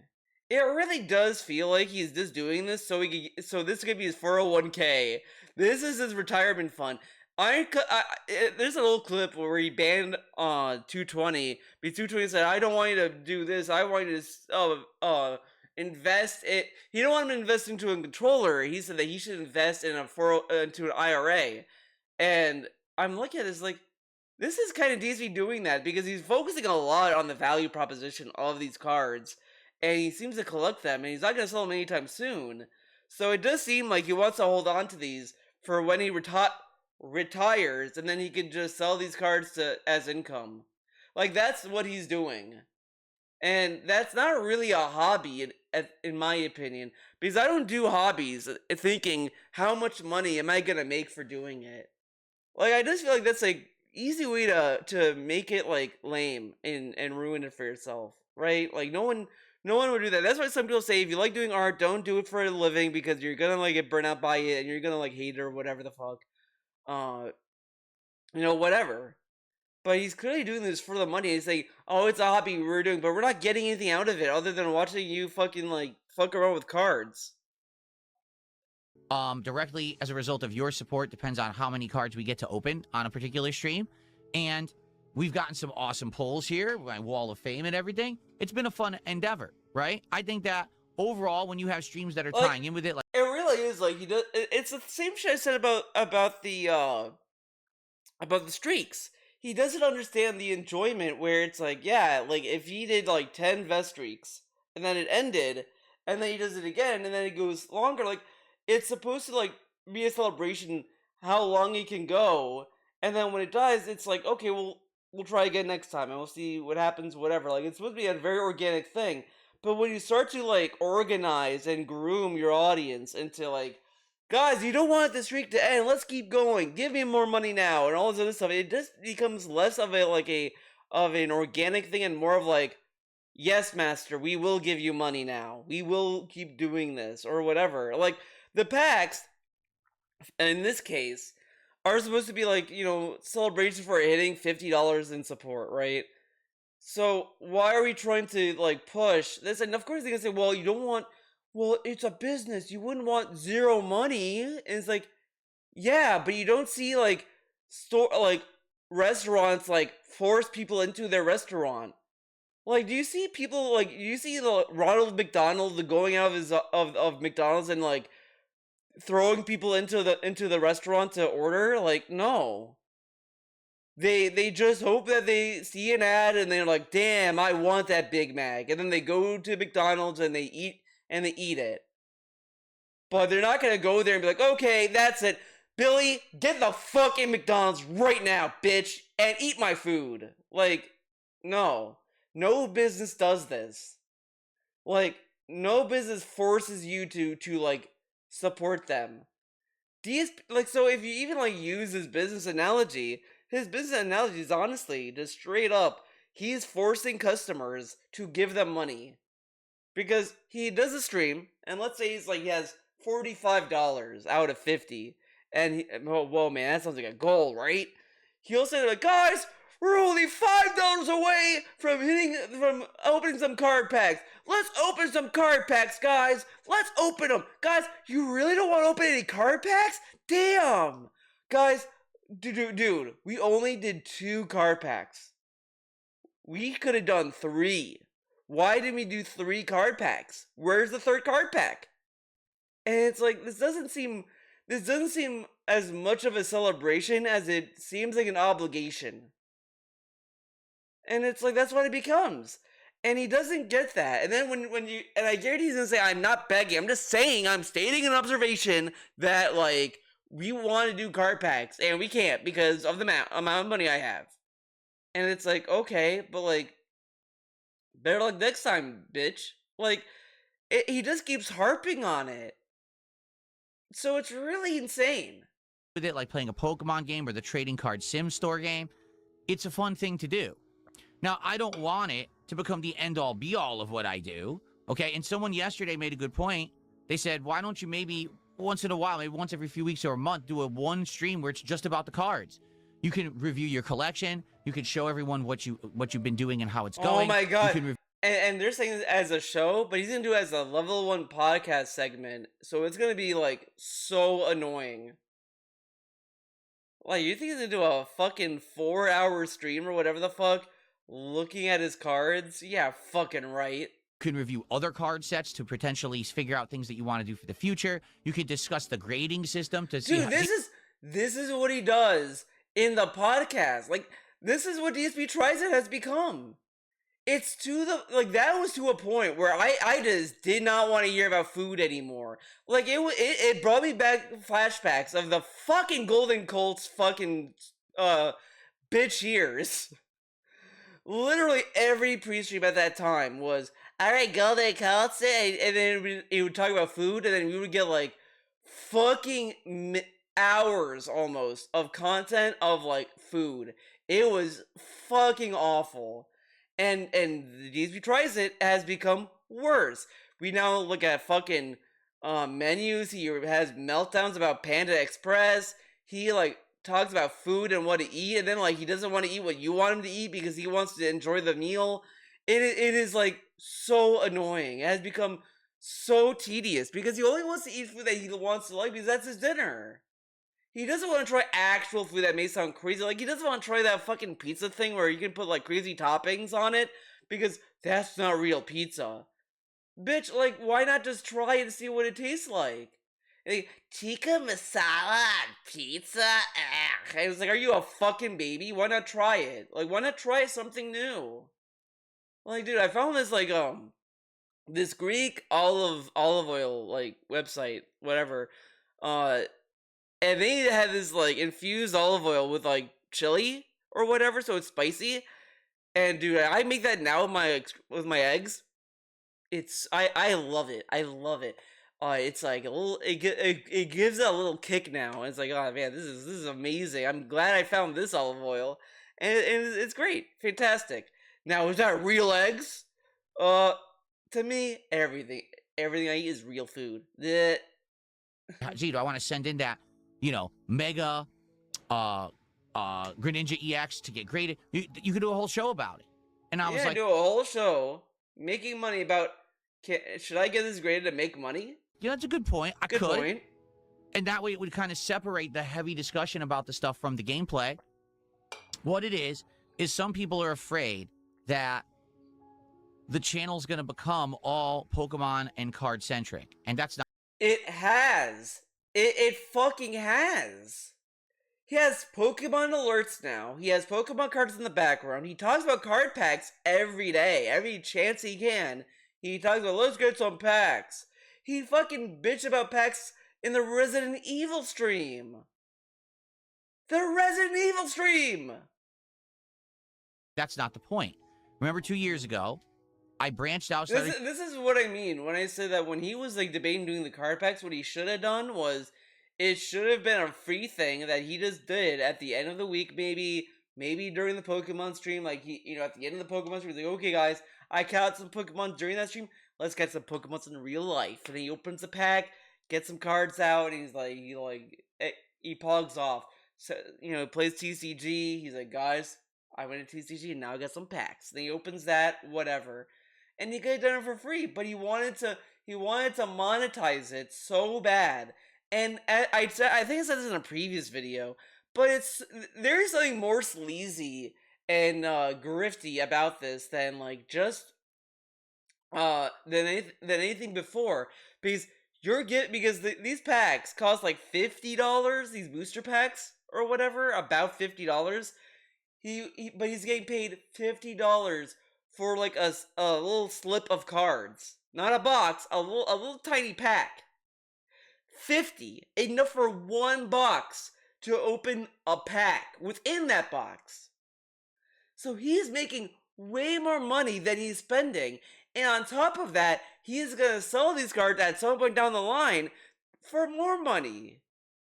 So there is something very greedy and sleazy about this. If he did this for free, that would be very different, and he could control it easily. Because who's gonna complain about, he's opening card packs only on Pokemon streams? That's fucked up. For free? Whatever. But he wanted them to be a monetary thing because he saw the packs and said, oh, this could be my new gold mechanic. And that's why people are calling it a grift.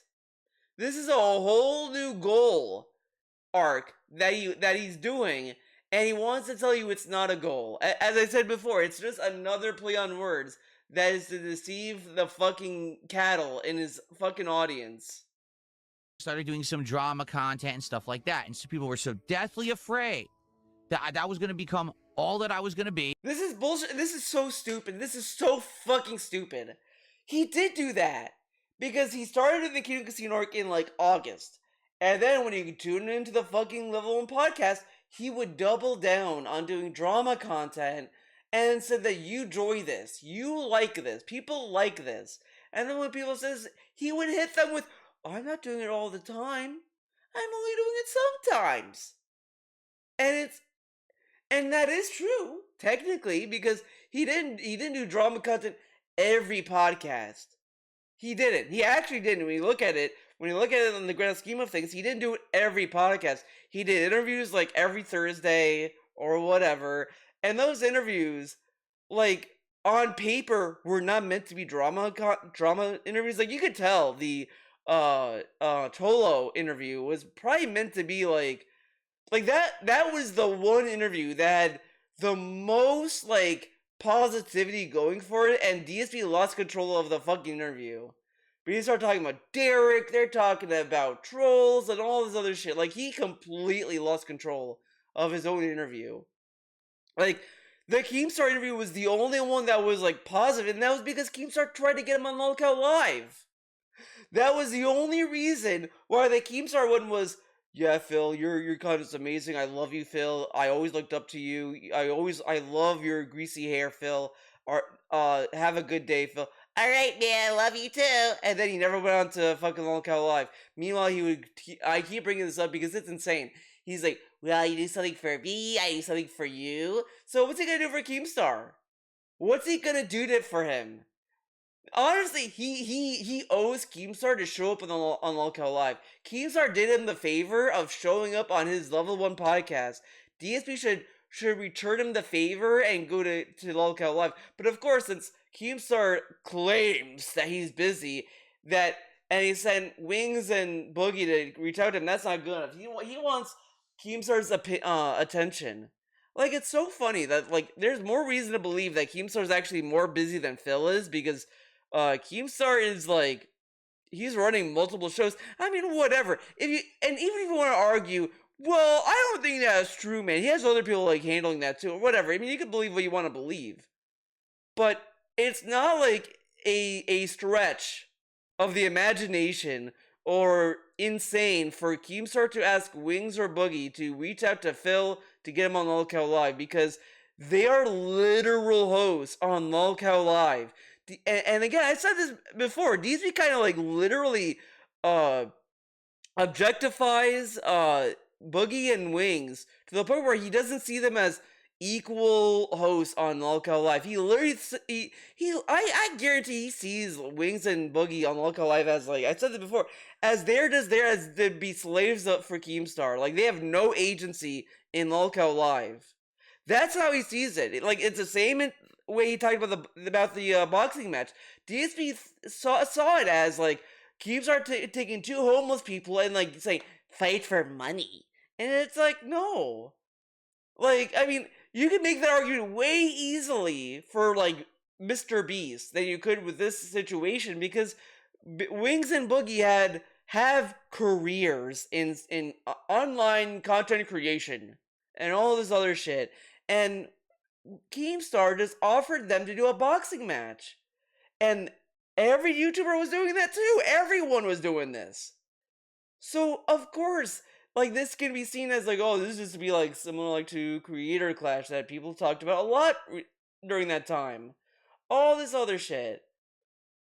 And so, to go back to the fucking Kino Casino thing, he did this drama content, like, ever so often on his own fucking content. When people complained about it, he said, I'm not doing it all the time. I'm doing it only sometimes.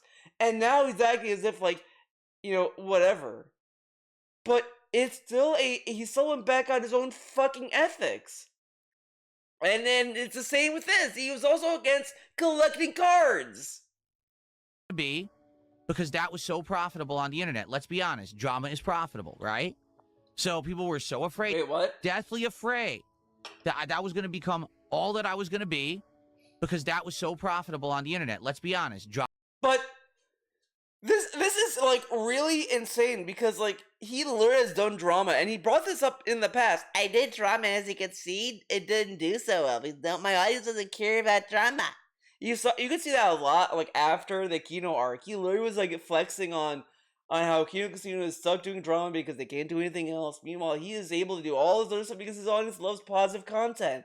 But the thing is, if you again, the whole like Level 666 podcast is complete bullshit because he's in a classic lose-lose situation. He looks bad no matter how you look at it. You can look at it in 1,000 different angles, and he looks like a giant bitch about it because it's either he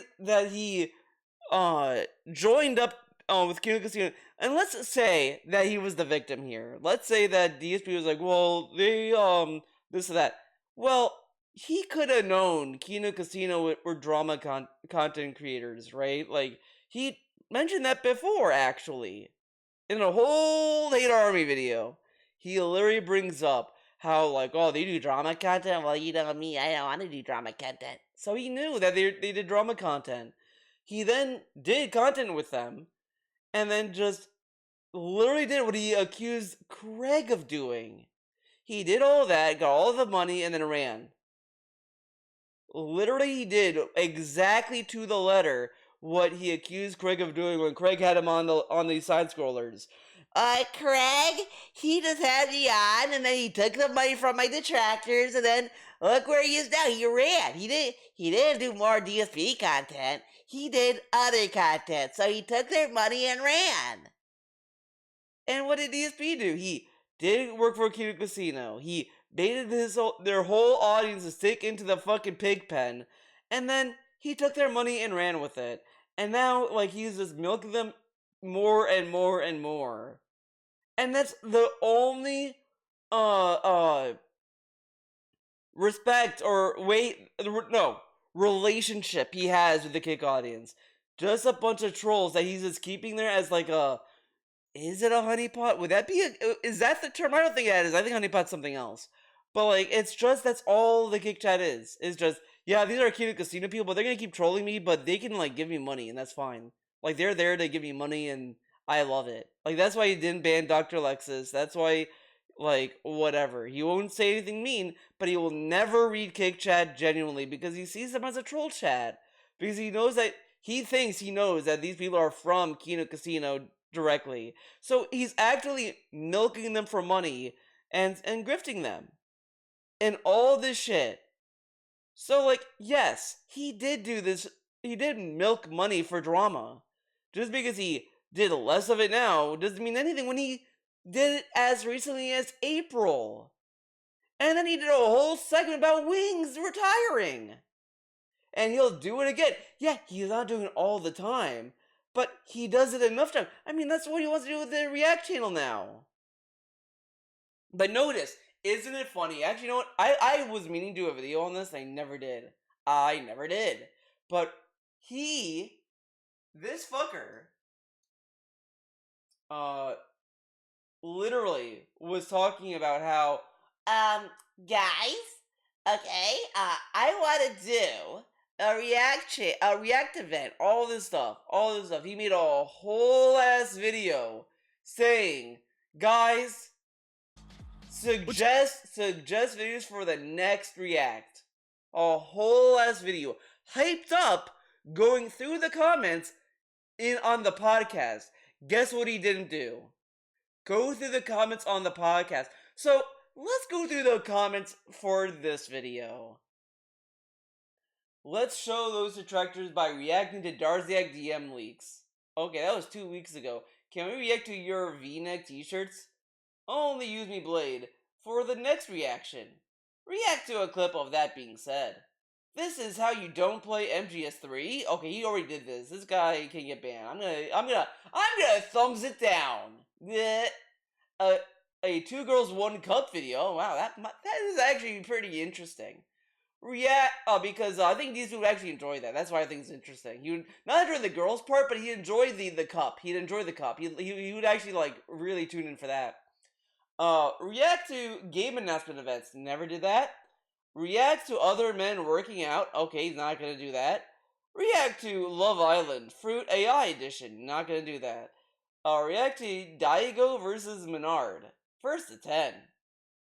To catch a predator, you might have to interject a lot of commentary to avoid copyright. Can you unironically react to detractor videos such as Memology, Mighty D, etc.? Monetize your haters. Every video is a special video. Like, look at all these reactions. And you know what?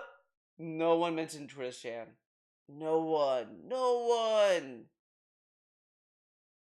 Might be controversial, but I was wondering if there's a possibility for a reaction of this is how you don't play. Oh my god. I love that. Like, I can't tell this is a LARP a little bit. Because I feel this is not as controversial as it once was. But you should watch The Outsider. He kept hyping him up. I think the Rooster Teeth documentary by June the King could be a good one. I remember he hyped this up a lot back in the day, dude. He was like, guys, I should react to Rooster. I remember Rooster Teeth. I don't know if he ever pretended that he was gonna be like part of them or not, but whatever. But yeah, like literally, Ava Cowboy fan. What does he want? I think that's some non-drama related stuff. Oh, okay. I don't think it has to be exclusive video game essays. Oh my god. As well as instance reactive videos is about anime series. Why? Oh my god. That I will say, I think it's kind of dumb and I don't think it would work, but I would be curious to see his reaction to the Ava video essay. But it wouldn't be that interesting. I think the idea is interesting, is more interesting than what it would actually be. The Spectacular Spider-Man. Okay. This fell off a bridge immediately. Okay. So these were all the comments, and he didn't read any of them at all. At all. Stop typing it up because it's very clear he probably looked at these comments and were not happy. He was like, "Oh, these are not good suggestions." And then like a dude's like, "Oh, you should react to the Lego drama." Yeah, by the time he reacts to it, everyone's gonna move on from it. Like, dude, like it's already over. Like nobody's talking about it, and there's nothing to talk about. I didn't even follow it, to be honest. I don't even care that much. Like, and what's he gonna say? Oh, and I feel in my heart of hearts he's gonna side with the story guy. Everyone's saying the story guy's in the wrong, but I think DSP sweeps for the bad people all the time. He swept for quartering. He would sweep for for fucked up people all the time, or just subjects. Like, it could be anybody. It could be like you can watch the June the King video on Hassan. He'll like sweep for Hassan probably because he'll be like, well, guys, guys, he's just a streamer, man. And then he was about Asmongold. He'll sweep for Asmongold. Guys, he's just human. It was in the moment, dude. Whatever. Like he will just say whatever because he sees these videos as like hate campaigns and he wants to be the voice of reason. And being the voice of reason means that you have to be like neutral or whatever, not critical on what you're seeing or whatever. Whatever, you know what I'm saying? Drama is profitable, right? So people were so afraid that's all I was going to do. And I said, don't worry. Even though, yes, I'm going to dabble in it from time to time. Dabble. Dude, you stuck with Kingdom Casino for 6 months by his own admission of that being a whole ass like thing to steal from the Kino Casino, and he LARPed to be their friends and lied about all this stuff to then say, well, I'm just dabbling with drama. I mean, that's a huge thing. And again, he said that kind of behavior is fucked up behavior. Like, like that's why we got that whole video where he was like, my detractors, they want to kill me. About Marl, he made a big deal talking about how Marl was a LARPer and Marl catfished everybody, including Phil. But he catfished PPP and Andy by that same logic. And he pretended to be their friend and all this stuff. And then he says, I lied to them. I even lied about my wife that I love so much and my mom. And then Rich was like, dude, that's fucked up. He's like, Rich, look here, listen. Sometimes you have to be fucked up to win. Win by any means necessary. That's the DSP way. and like literally, and then he has the goal. Is I'm not drama. I don't do drama, man. Why are you worrying? He only just pretended to be all about drama to LARP, to grift, to steal from 2 other people. And then he's like, why were people afraid? And then look what he did. He did drama content on in January. He then did drama content on April 1st. Like, it's very clear that he's doing this drama content to just fish attention when he's not getting any. Right now, he has adequate attention through the Pokemon cards. And again, like, you could even argue, he says that all the cards to be silly and to get people's attention. That's causing drama. Like, that is causing drama when you think about it. Like, if you really want to. It's ridiculous. And of course he's gonna downplay the fuck out of these Pokemon cards because it makes him money. There's no incentive for him to downplay it and actually not beg for the card packs as much. So he's trying to convince these fucking the cattle, I am not doing this as much. Shut up. And the cattle's gonna eat the slop and be like, okay, Phil, I agree. You're right. Time when we've shown that I can be successful at it, that's not who I want to be. Every once in a while, if I want to bring it up, I can, but that's not all I'm going to do. Here we are 2 years later. Am I doing drama content? But he morally grandstanded on doing drama content, period. And he even said people who do drama content do it for the money. That's why he does it infrequently when there's not a lot of money. So he wants to drain the money from drama. He thinks this is fair because I'm not doing it as much, so I'm not milking it. But that's kind of grifting behavior. I mean, it's disingenuous. I mean, whatever. You know what I mean? You could do drama content here and there, and maybe you don't want to talk about it a lot, but I think it becomes a grift if you literally brag how you're morally opposed to grifting, to drama and grifting. I'm not grifting, and I would never do drama. It hurts people. But then you do it here and there, it just shows how empty those statements are. And again, when you look at the drama content he makes, these are nothing videos. He offers nothing. And again, I'm not saying that DSP has to sit there and fucking be like, wow, LTG's a deadbeat dad. Fuck you, LTG. You're a piece of shit. But he just looks at a video and he's like, guys, he's wearing glasses while he's playing a video game. What an idiot. And it's like, this is what we're doing?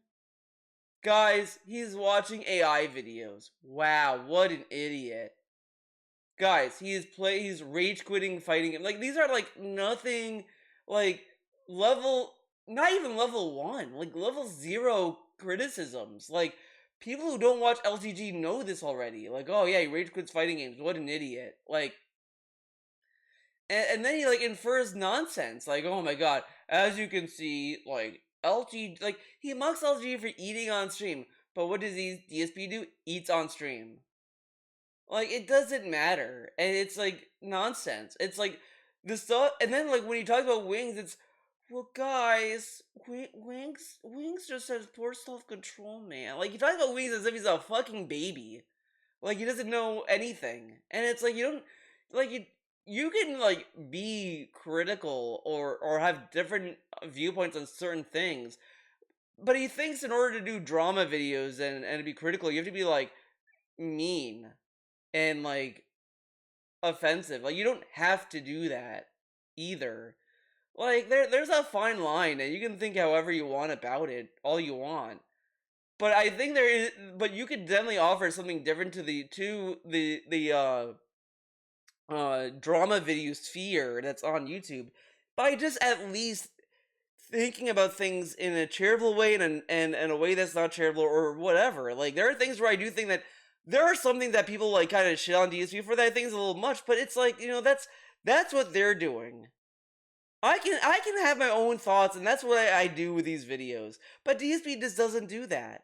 He just looks at a video about LTG and will just shit on because LG carries himself as a successful person. Meanwhile, DSP does the same thing, and then says, "Oh, I'm just being silly. I'm just being a silly goose." and then he'll like mock LTG for thinking he's like he looks good or whatever. Meanwhile, like LTG at least has the self confidence to back it up. DSP has no self confidence, and when he does, it's complete fake. It like look how LTG talks about how he looks and how muscular he is versus how DSP does it. Like you could sit there and say, yeah, LTG is like a fucking diva about it, but DSP is way more annoying. Like I will not believe you if you tell me you would rather listen to DSP talk about his muscles and his workout and him flexing over LTG just being like, yeah, man, like I work out, I get all the honeys, I do this and that, whatever. Like you can at least like kind of laugh at how dumb it is. When DSP does, it's just like, yeah, man, I worked out, I did dumbbell lifting. Oh, yeah, I do dumbbell lifts. Yeah, like you're just gonna want to just like just get out. You'll just want to end it then and there because it's just not interesting. Like if a 12-year-old did it, you'd be like, okay, little Tibby, good for you. But this is like a 40-plus-year-old man, like talking about how he's flexing, eating protein pretzels, and like, oh man, I did so many reps last night. Oh man, I'm so yoked. Like, you're just gonna fucking wanna, like, tell him to shut up. Like, it really is like you go to the gym for, like, day one. Like, it's the New Year's resolution people. Oh, New Year, new me. They work out for, like, a week in January, and then they feel good about themselves, and they never go back. Like, that's DSP right there. My content every day? No, absolutely not. I do every once in a while balance it in with my content, but I will say this is a false equivalency. Just immediately compare, just compare how much he is talking about how much he did drama content versus how often he talks about packs. I guarantee you he talks way more about packs than when he was doing drama content. Literally look at the data. Look at the data. Go to Pig Big Go. It's in every stream. Like, do I really have to go to Pig Go and say like card packs? It is like obviously yesterday, like June 5th, June 4th, June 3rd, June 2nd, June 1st. Like, and these are like multiple streams. May 20th, like, it's almost every day. It's every stream almost. And he's like, I don't do it that much. Like, I feel like it's not that many pages. Because also, I do think, like, this is very, like, oh, wow. Actually, this is kind of, like, specific. A couple card packs. Oh shit, look, I got great cards. But I'm not going to sink hundreds. Whoa. So you really want to watch someone? Oh, I have a YouTube right now that do videos of Supercard, and that's all they're known for, okay? But when you watch, it's like, oh, I'm going to open card packs. So you really want to watch someone? What was the question? I don't think anyone will care about what and honesty. The dedicated day out there. What was the question? Now, Energetic Snail, second question. If you did start playing the game, would you consider making it part of a weekly schedule with a dedicated day and dedicate part of the day to playing with fans? Here's the deal. I, number one, don't think anyone would care about me playing Hearthstone. I'm going to be very harsh and honest here. Hearthstone. Okay, I don't know much about Hearthstone. I'm gonna be very, very honest. I don't know much about this game. Toxic Roll Begins, WWE Champions. Oh yeah, this is when he was playing Champions.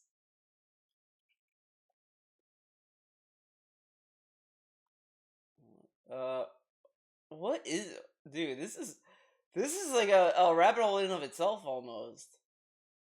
Me buy $25 random card packs to hopefully open up a pack and get that one gun that I fucking wanted the whole time, right? That's the problem. It's legalized gambling. I don't know how the hell it could even be allowed. If anything, I don't think that those who regulate gambling are even looking at this microtransaction stuff. Oh, he's probably talking about like Overwatch or some shit. Yeah, probably. Man. Man, oh man.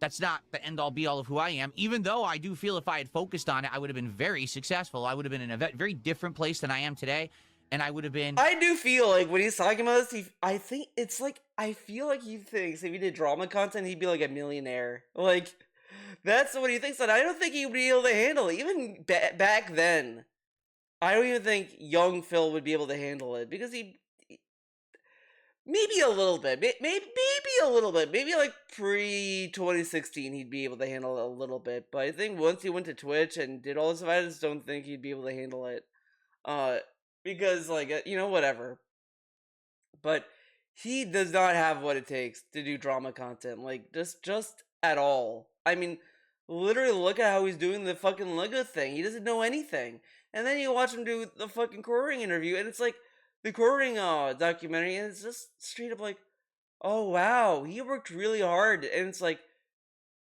you don't think there's a problem here with like how he like lied in the the beginning of the video? There's a reason why June the King showed the clip of him saying that he lied to the to his college because he wanted to play with their emotions so that he would continue going to college or whatever the fuck. And DSP didn't really think much about that. Obviously, it didn't really resonate with him. And then, like, he's like, oh, he did all these channels, and it was just, and he looked at Quarterman opening all these channels as, wow, he's a hard worker. He made all these channels, and he tried so hard to make things, and it's like, yeah, but like this is like, it's one thing when it's like, oh, I'm gonna do this one channel. Okay, that didn't work out. I'm gonna try this other channel. Okay, that didn't work out. But it was just one after the other, after the other, after the other. Then he would like all of this stuff, and the things he would say alongside it, and how like he didn't really stick with it. Like, and he didn't really try hard enough to like have it keep going. The only thing that like, so he wasn't a hard worker, but DC kept trying to say he was. quite frankly, making insanely different content than what I want to do. Okay? But I'm not going to fall down that slippery slope of, oh, it's all about views, it's all about popularity and money. I'm not going to do it. Right now, if I were to buy into the hype of the collections that are going on, everything right now is at an all-time high value for collectors, right? I could... But that's what he's doing.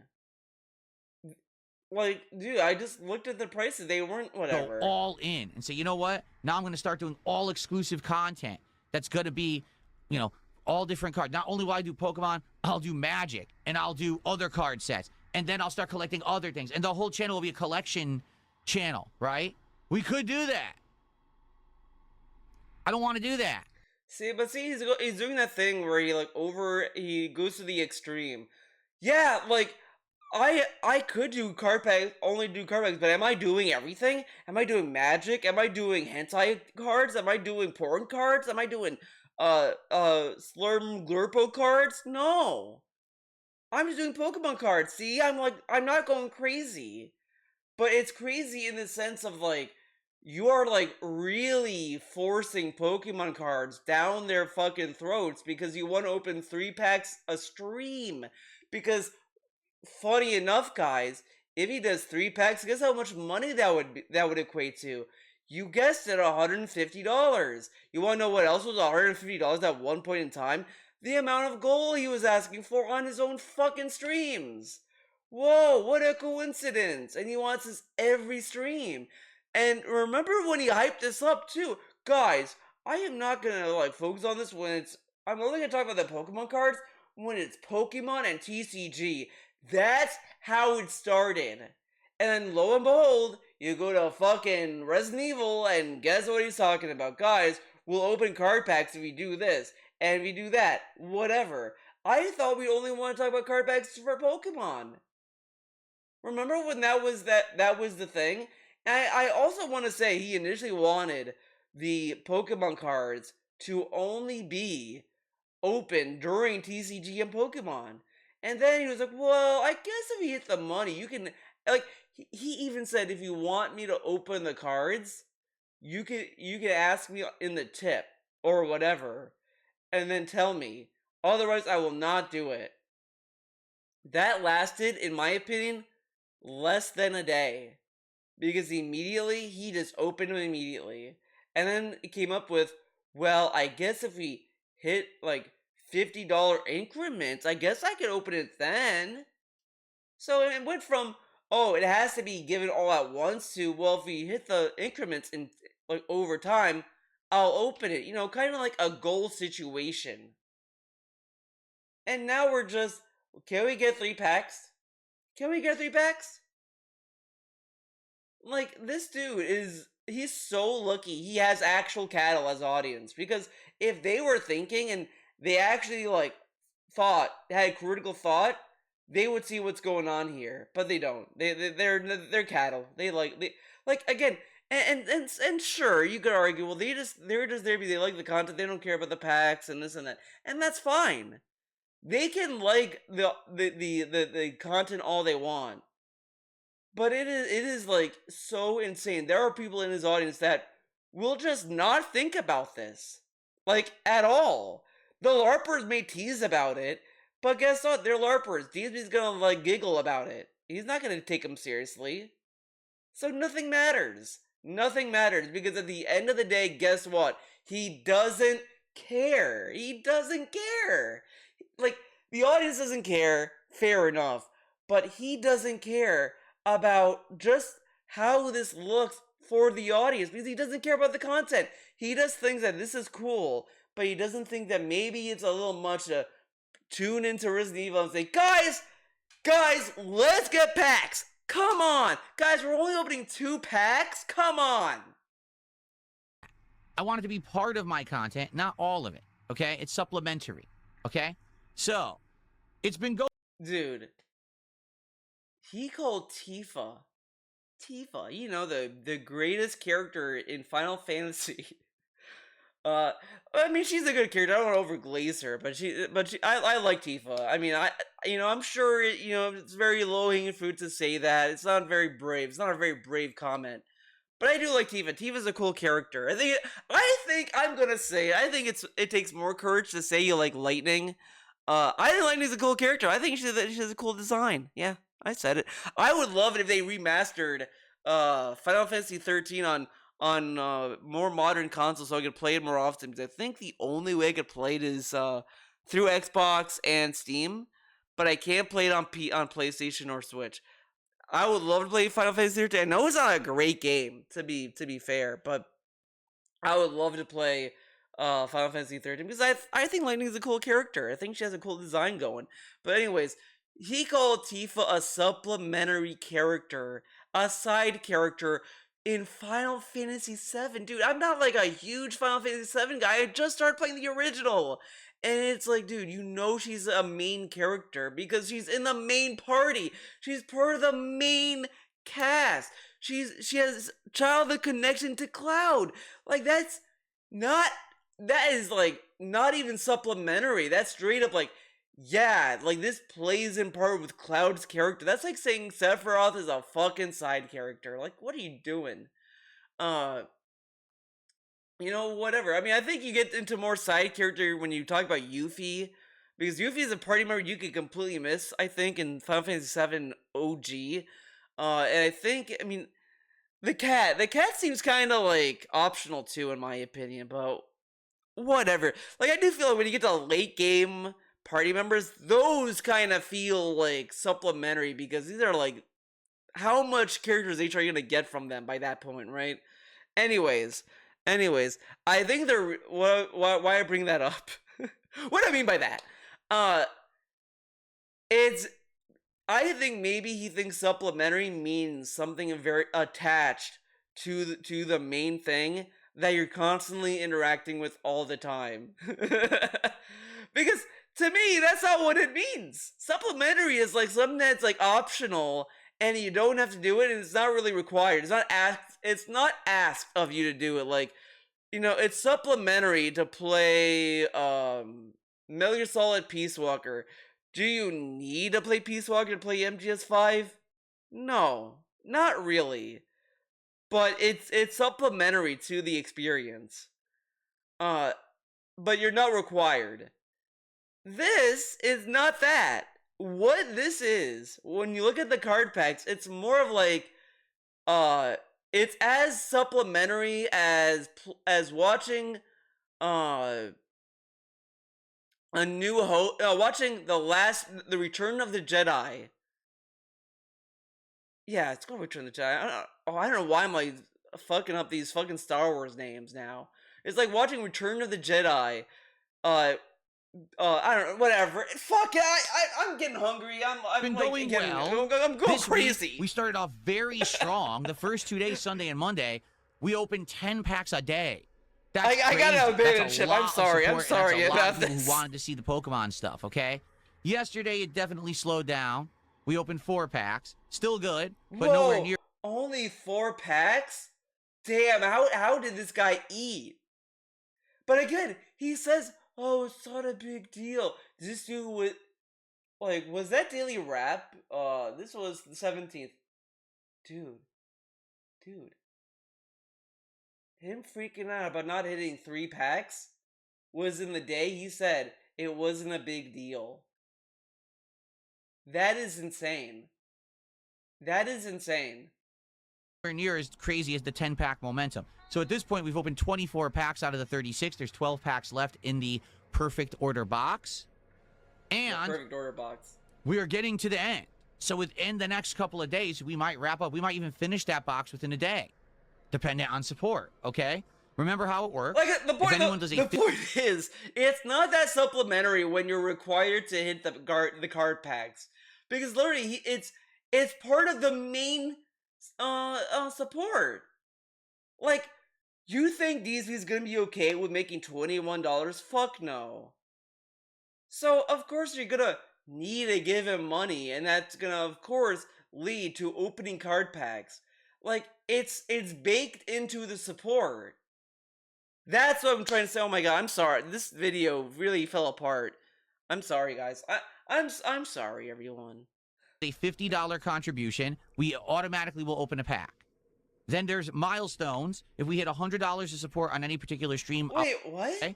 Remember how it works. If anyone does a $50 contribution, we automatically will open a pack.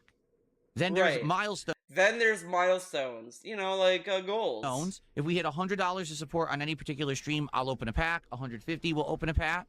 So there's that. But why is he thirsty to get 3 packs? Because again, if like 4 packs isn't the end of the world, why did he harp on not getting 3 packs? It kind of reminds me back in the day when he had a $150 goal and he would get $100, and that would still not be enough for King Phil. Even 120 was not good enough. This dude, like, it's so funny to me. He's acting more of a beggar while making the most money. Back then, this dude will do backflips to get $100. Like, this dude went from saying $50 in tips was a good stream to now saying, yeah, I made only $120 this stream. It's all right. You know, I think we could have gotten another 50, guys. Like, that is insane. That is insane. There's that. And then on special streams like tonight, we're doing Pokemon Champions. Well, in celebration that it is a Pokemon stream, I'm just going to open a pack no matter what. Okay? So, depending. And that's why we're not doing other card packs. That's why we're not doing Magic. Resident Evil is a fair suggestion, but he can't do Magic because he can't have it grift with a stream he's doing. Because the Pokemon card packs allow him to kind of like give crutches to other streams to make them more like to get them more attention. Like that's why he's doing it. Dependent on that and how it goes. And he can LARP as he's a fan because he has played Pokemon just enough games to not look like a LARPer. Just enough. How many packs I open over the next couple of days. I have the next box ready. Okay, we're hyping up the next pack. Have been so supported. Now, do we want to talk about it or do we want to move on? Is this? I'm moving. It's a forward whole from new this. set I don't contribution care. and one because we hit. It'll be a surprise. I literally have. Okay. All I'm going to tell you is it's a good one. Okay, some support just came in. Of Okay. all the franchises that are actively popular, isn't it weird that Pokemon really doesn't try that hard? And when Oh my I'm God. with you there. Okay, we're gonna. Of all the franchises, Dragon did a $5 super chat and said, I'm sorry, don't sell your soul to Pokemon. Pokemon as a franchise is pretty stale, I'm not going to lie. I'm with you there. This is, oh my god, dude. This guy just probably doesn't like Pokemon. I don't think Pokemon is stale as a franchise. It's doing its own thing, you know, like whatever. People like what they want to like, you know. But they have like that. The Pokemon Legends is a fucking spin-off that's actually successful.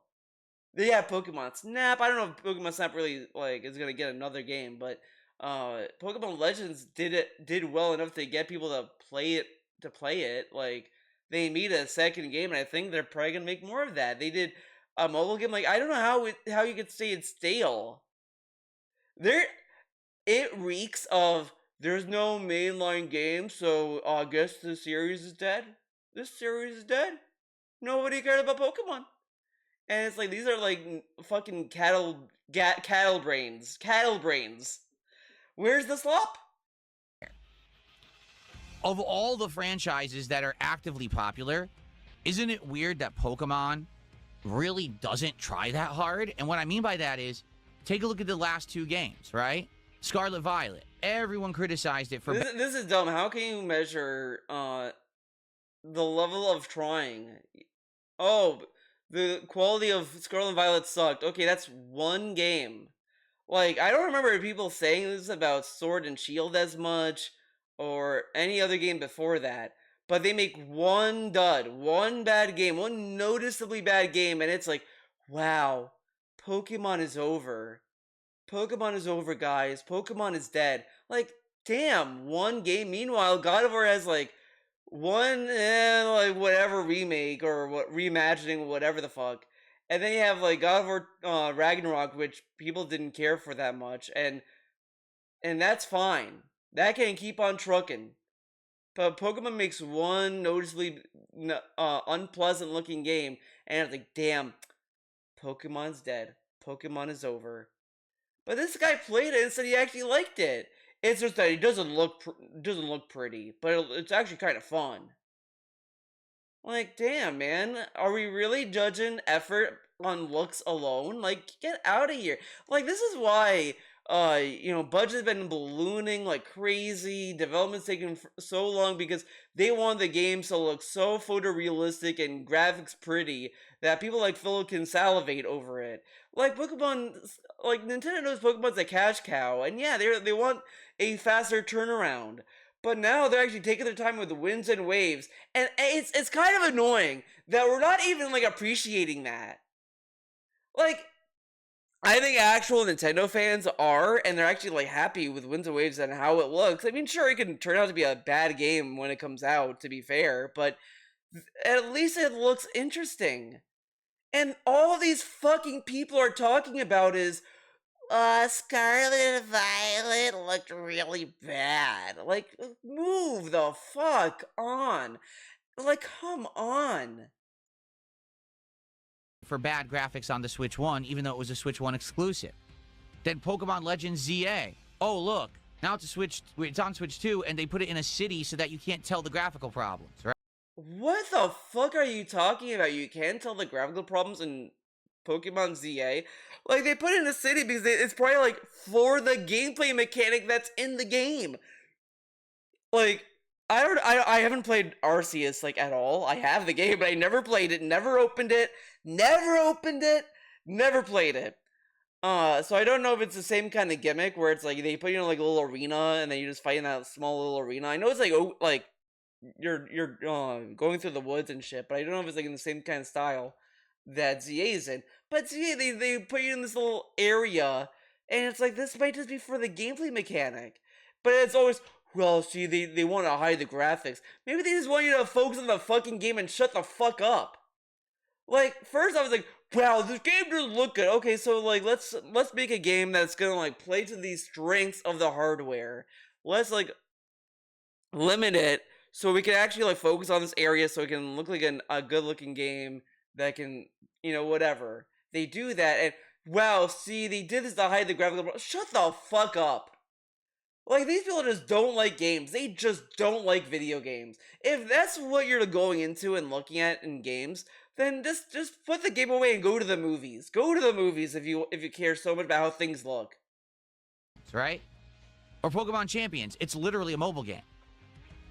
So I'm with you. The thing is, So yeah, but this is a different genre. Like it's a mobile game. Oh my god, dude! It's like look at it. Oh my god, shut up. Pokemon is the most profitable franchise in history of everything. And again, this dude is like mocking Nintendo for monetizing Pokemon and doing all these things to make money off of it. Meanwhile, this dude is angry and pissed off that Microsoft isn't milking Fallout. Where's Fallout? We had 2 seasons of the show and no game. You're not milking Fallout enough. Like he's mad that Microsoft isn't milking Fallout enough. But I guess it's the classic, the Phil classic, where you have to milk it just right. Like Microsoft is not milking Fallout enough, and Nintendo's over milking Pokemon. Even though like the things that they're doing, like as I said, my brother likes Pokemon. I don't think he's playing Pokemon Champions. Yeah, I'm gonna say it. I don't think he's a Pokemon Champions head. He played Pokemon Go, but there's a very like obvious allure to that versus Pokemon Champions. I think he probably would try it, but I don't think he's gonna like stick with it. I think he's gonna stick with Pokemon Go and Pokemon Scarlet and Pokemon Winds and Waves and stuff like that. Meanwhile, this shit, like, he's mad about a game that's not gonna have a wider audience, I don't think. Thing ever. It has made the most money. It has made the most people, you know, into a fan base. It's crazy how popular Pokemon is. I literally think with the collection craze that's going on right. So how is it stale? The dude said it's stale, and this guy is like saying, yeah, look how much money it's making. What is making people play Pokemon? If it's so stale, why are people playing it? Now, all the collectibles that are exploding in value, that's why Pokemon cards are so prominent. Because Pokemon is prominent, right? No, it's just these fucking people who see these cards as value acquisitions, and they just jump in on the hobby. Like, DSP bitched about this, and now he's part of the problem. Because people just see this as value. They don't give a fuck about the cards. Like as I said before, Pokemon cards are meant to be played with. Like, I'm not really against people who collect Pokemon cards innately.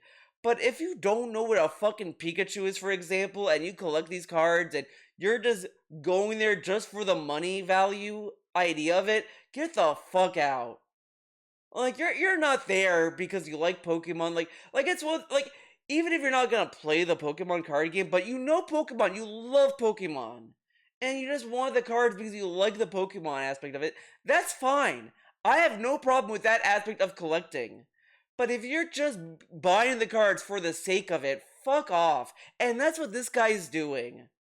Like, that's why I only buy figures for things I like. I'm not buying figures, oh, this figure might be valuable someday. No, shut the fuck up. I'm getting figures for things I like, characters I love. Like, I'm gonna look at my figure collection and pick one randomly, dude. I have this, Yor from Spy Family. Cool character, love the character. Had a figure of her. Have an acrylic figure of Unica from Guilty Gear. Like the character, sue me. But like, this dude is only getting these fucking cards for money. To just make money, and he's only playing Pokemon. He likes Pokemon enough to hide behind that as a shield. But not long ago, this guy was like, just look at how he talked about after he beat ZA. I don't know if Pokemon Fire Red's gonna work, guys. I'm not a Pokemon streamer. I don't think you guys didn't like Pokemon. You guys didn't like Pokemon Scarlet. All this shit. And now after, like, Fire Red did so well and all this stuff, magically we love Pokemon. Pokemon's fucking amazing. But he wouldn't care if it wasn't for the money. Like, all this stuff has all these crutches and, like, tape to tape it together, that it's like, yeah, you can have one without the other. Like, you literally can't have card packings without giving him money. And he can have card packings if he didn't like Pokemon. So they all play into each other. That's why he can't do Magic. He can't grift Magic efficiently. That's why I feel it's blown up the way it has. I'm with you. I don't want all my content to become Pokemon. Okay, I don't. And it's not going to. Particularly right now, we're in summertime. It's about to hit official summer here in the Pacific Northwest. There's not a Official lot summer going on in facility. gaming. Things are going to pick up with other games. Oh, so we are only doing this to waste time until other games come out. Oh, that makes sense. Why do something that's more valuable and meaningful when you can just do stuff to fill time? What a cool guy. Particularly in July and August, there's going to be less Pokemon content. Okay, I promise you that. It's not going to be Pokemon Mania all the time. Just there's not much going on right now. Okay? So again, this makes it more of a grift. It just shows he's only doing this because there's nothing else going on. And this is just another thing to milk money from the cattle. Again, he accused Craig of doing this. He accuses so many people of doing this very thing. And here he is, fucking doing the thing that he criticized everyone else of doing. Oh, these people, when there's no money to be made, they just do this thing just to milk money and then they move on. So we're really just gonna do this until other things happen and then we're gonna just drop it like a rock. Wow, this is a very worthy endeavor to have. Like, honestly, these fucking supporters should really just wake the fuck up at this point. This guy is just milking them, but they're not going to. They're cattle. They have dedicated their money to Phil. Like fucking Stepdad. Stepdad, the biggest cattle of them all, the most cattlest of cattle. This dude was like, I'm sorry, Phil. I gotta go. I'll be back. I have emergency to deal with. Phil starts panicking about Stepdad, and then he comes back and says, Phil, worry not. My money is your money. Like, these people are fucking cattle. Lining up to be milked by this guy. This dude literally just tells them straight in the eye, yeah, I'm doing this because there's nothing going on. When things are gonna happen, this is gonna be dropped immediately. What a valuable thing to put money into. Wow, what a cool guy. Thank you to Red Eyes Black Dragon for $5. That's our biggest super chat of the day.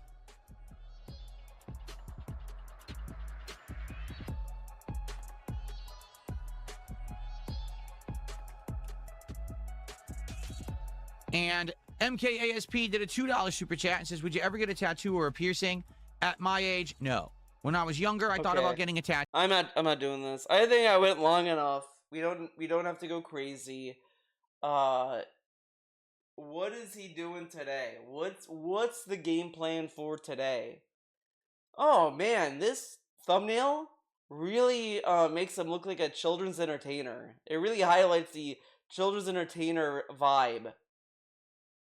Oh man, is Switch 2 worth it? Nope. Let's see. Let's look at the schedule. On Thursday, it's TCG time. Join me on the morning show, then stay for Pokemon. Then it's TC. Like, I love that we keep pairing these two games, but wouldn't it make more sense to...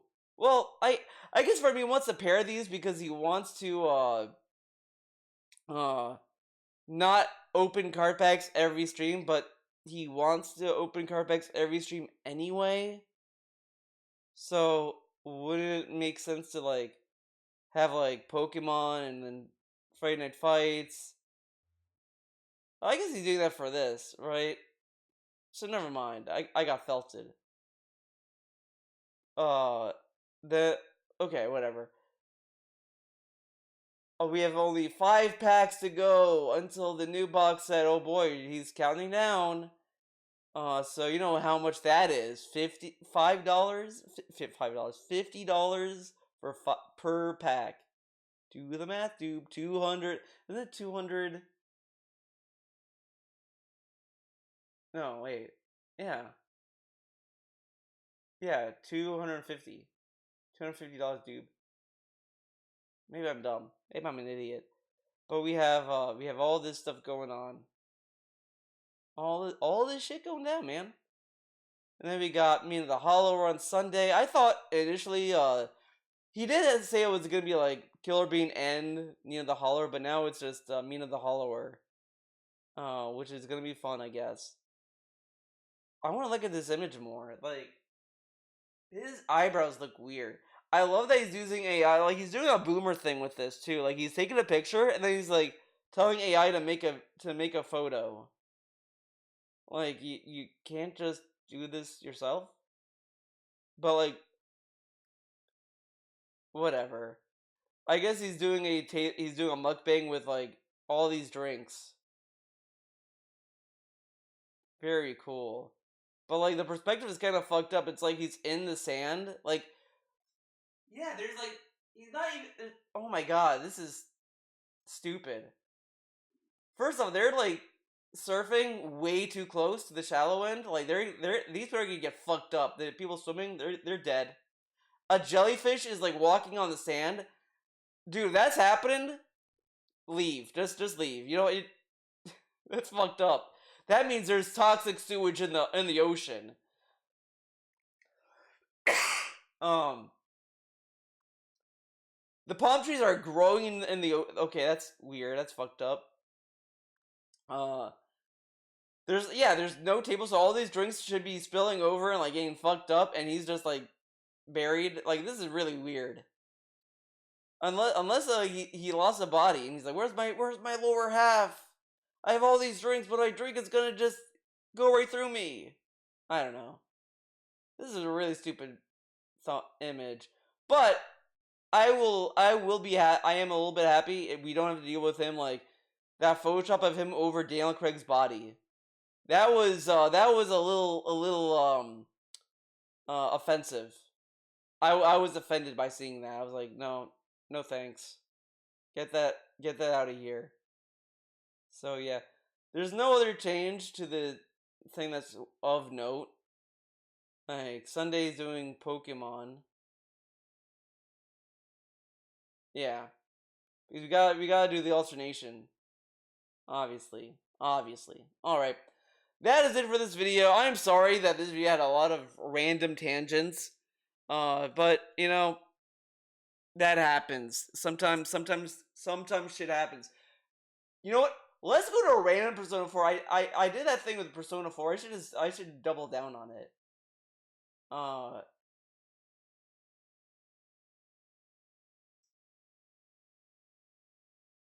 Persona 4. Let's just Persona 4 Naoto.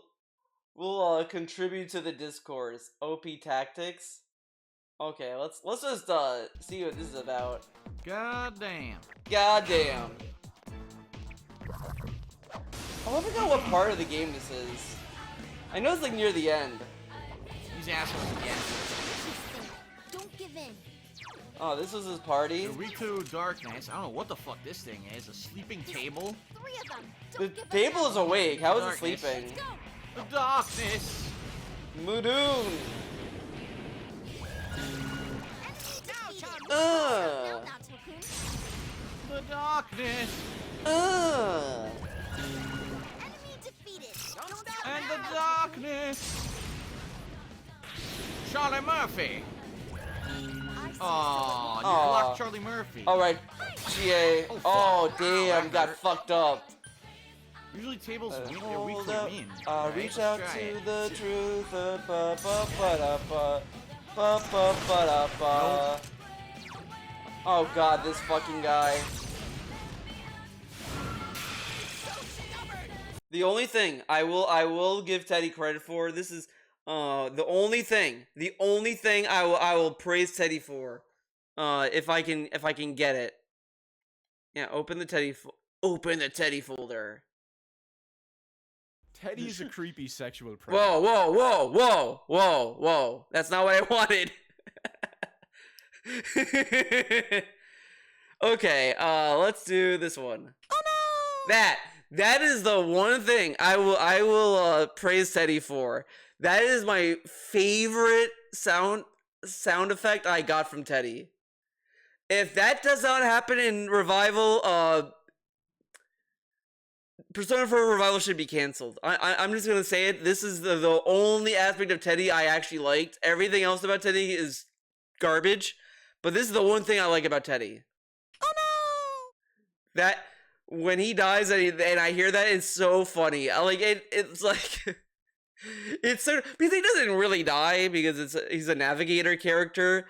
But it's just so funny. It's like you see this fucking goofy ass bear just roll over and say, "Oh no!" It's like I wish I was in the recording room seeing the voice actor do this performance. I just want I want to see what he thought. It's time to get wild. And that one's okay, but this one, that one is the best. What's this? Feeling it. They're feeling it. Get them. I think that was from Persona 4 Arena. Out of my way. Yeah, that's definitely at Persona 4. You're confused. Do you know your left from right? Do not dismiss him, or you will get hurt. Oh yeah, Did you think that would be enough to shake me? How foolish. how foolish. Ugh, you can't block. Are you in a state of fear? I believe that it can be overcome. I'm at a loss for words here. Yeah, me too. I don't know what this video became. Feel my rage. Fist of justice. Done and done. Done and done. I need to get more Persona like sound bites. I stacked a lot of Chuck and Guilty here, but not enough Persona. What's wrong with me? I am not crazy. That's how I feel about this. Like, you're watching this video, and you're like, Theo, you're fucking crazy. I'm like, I am not crazy. yeah. I did not make a mistake. All right, that is it. That is it for this video.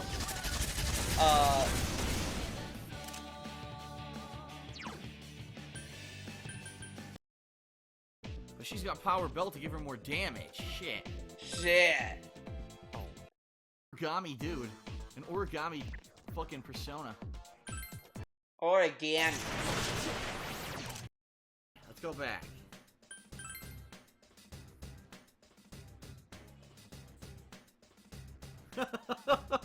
People laughing at like crazy at my reaction. What? Wait, he had a reaction? And people were laughing. What is funny?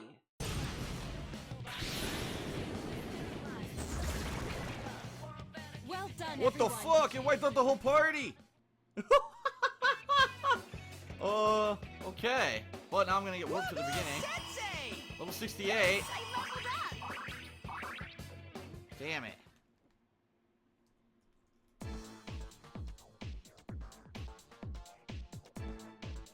Well, I gotta walk through the whole level again. Damn it.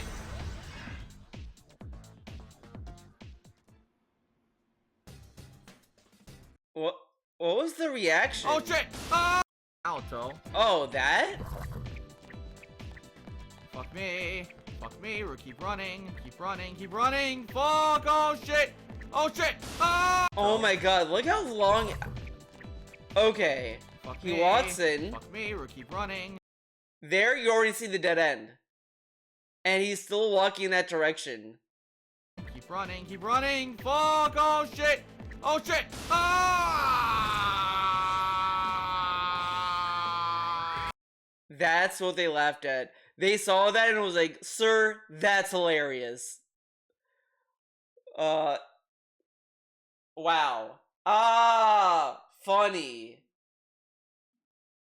What does he think is funny? Let's see what he thought was Those are funny. the rules I made. I told you can't get caught by the shadows, remember? Better luck next time. What? What? Oh shit. What the fuck? I think that was what he found funny. Naruto is the best party member for random battles, thanks to a combination of high level light, dark, physical, and almighty abilities. The problem is that she's one of the worst for boss fights because although nothing is immune to almighty, nothing is weak to it either. But and she'll burn through all her SP long before you'll be anywhere near done in a boss fight. And then, be too awesome. Romance girl. This is contributing to the discourse. That's fucked up. I'm disliking that. I'm not having discourse about Naruto in this video. We're not doing that. We're not doing that, guys. Not today. Rudra is a god of storm and diseases and form of the god Shiva, Shankar. He is more destructive than Shankar himself. Romance girl. He's talking about a god, dude. You mean romance god. Wow. That was the Persona 4 video. And, Naoto's OP tactics? Yeah, right. Let's take a gander at his fucking, oh yeah, remember the King Hate, forums? Can't go there anymore. That's gone. I wonder what happens if I go to the Persona 4 category on YouTube. Wow, look at this. Look at all this content for one of the worst Persona games ever made. Yeah, I'm a hater. Whoa, whoa. Goddamn. Whoa. Goddamn. Goddamn's right. Oh, man. DSP... What the fuck is this? All right, hello everyone.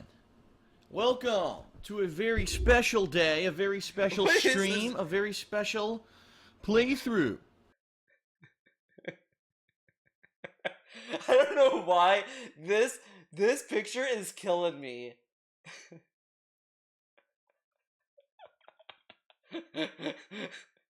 This might be my favorite like Photoshop of Phil.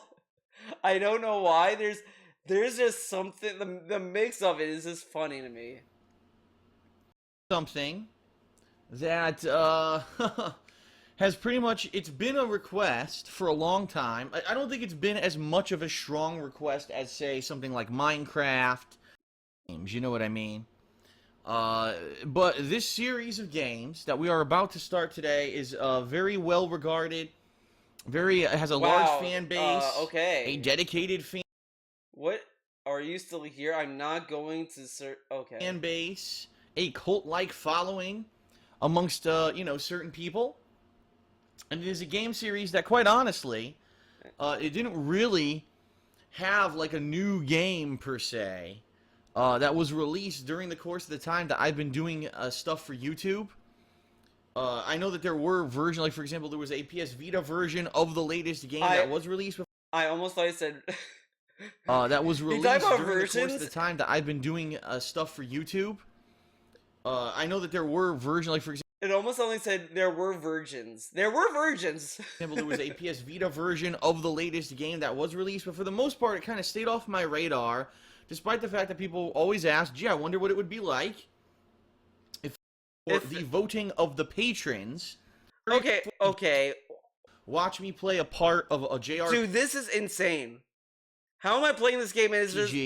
and say, wow, I'm blown away, I'm going to watch this, and, no JRPG playthroughs that I've ever done have really caught on and became super popular. Oh my god, it's been years of him saying this. Years of him saying this.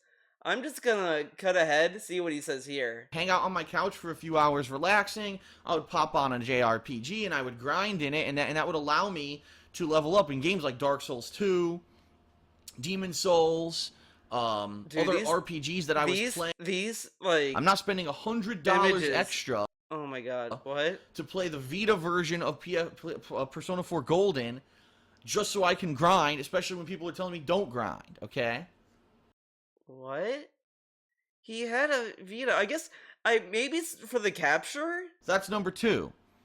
Number 3, ladies and gentlemen, this is a big one. If you have issue with it, I'm warning you up front before I even boot the game. I'm playing this game on easy mode, okay? I love he's playing this on easy mode. Persona is like, I mean, I guess Persona 4 is bullshit, honestly. Actually, whatever, but normal isn't bad.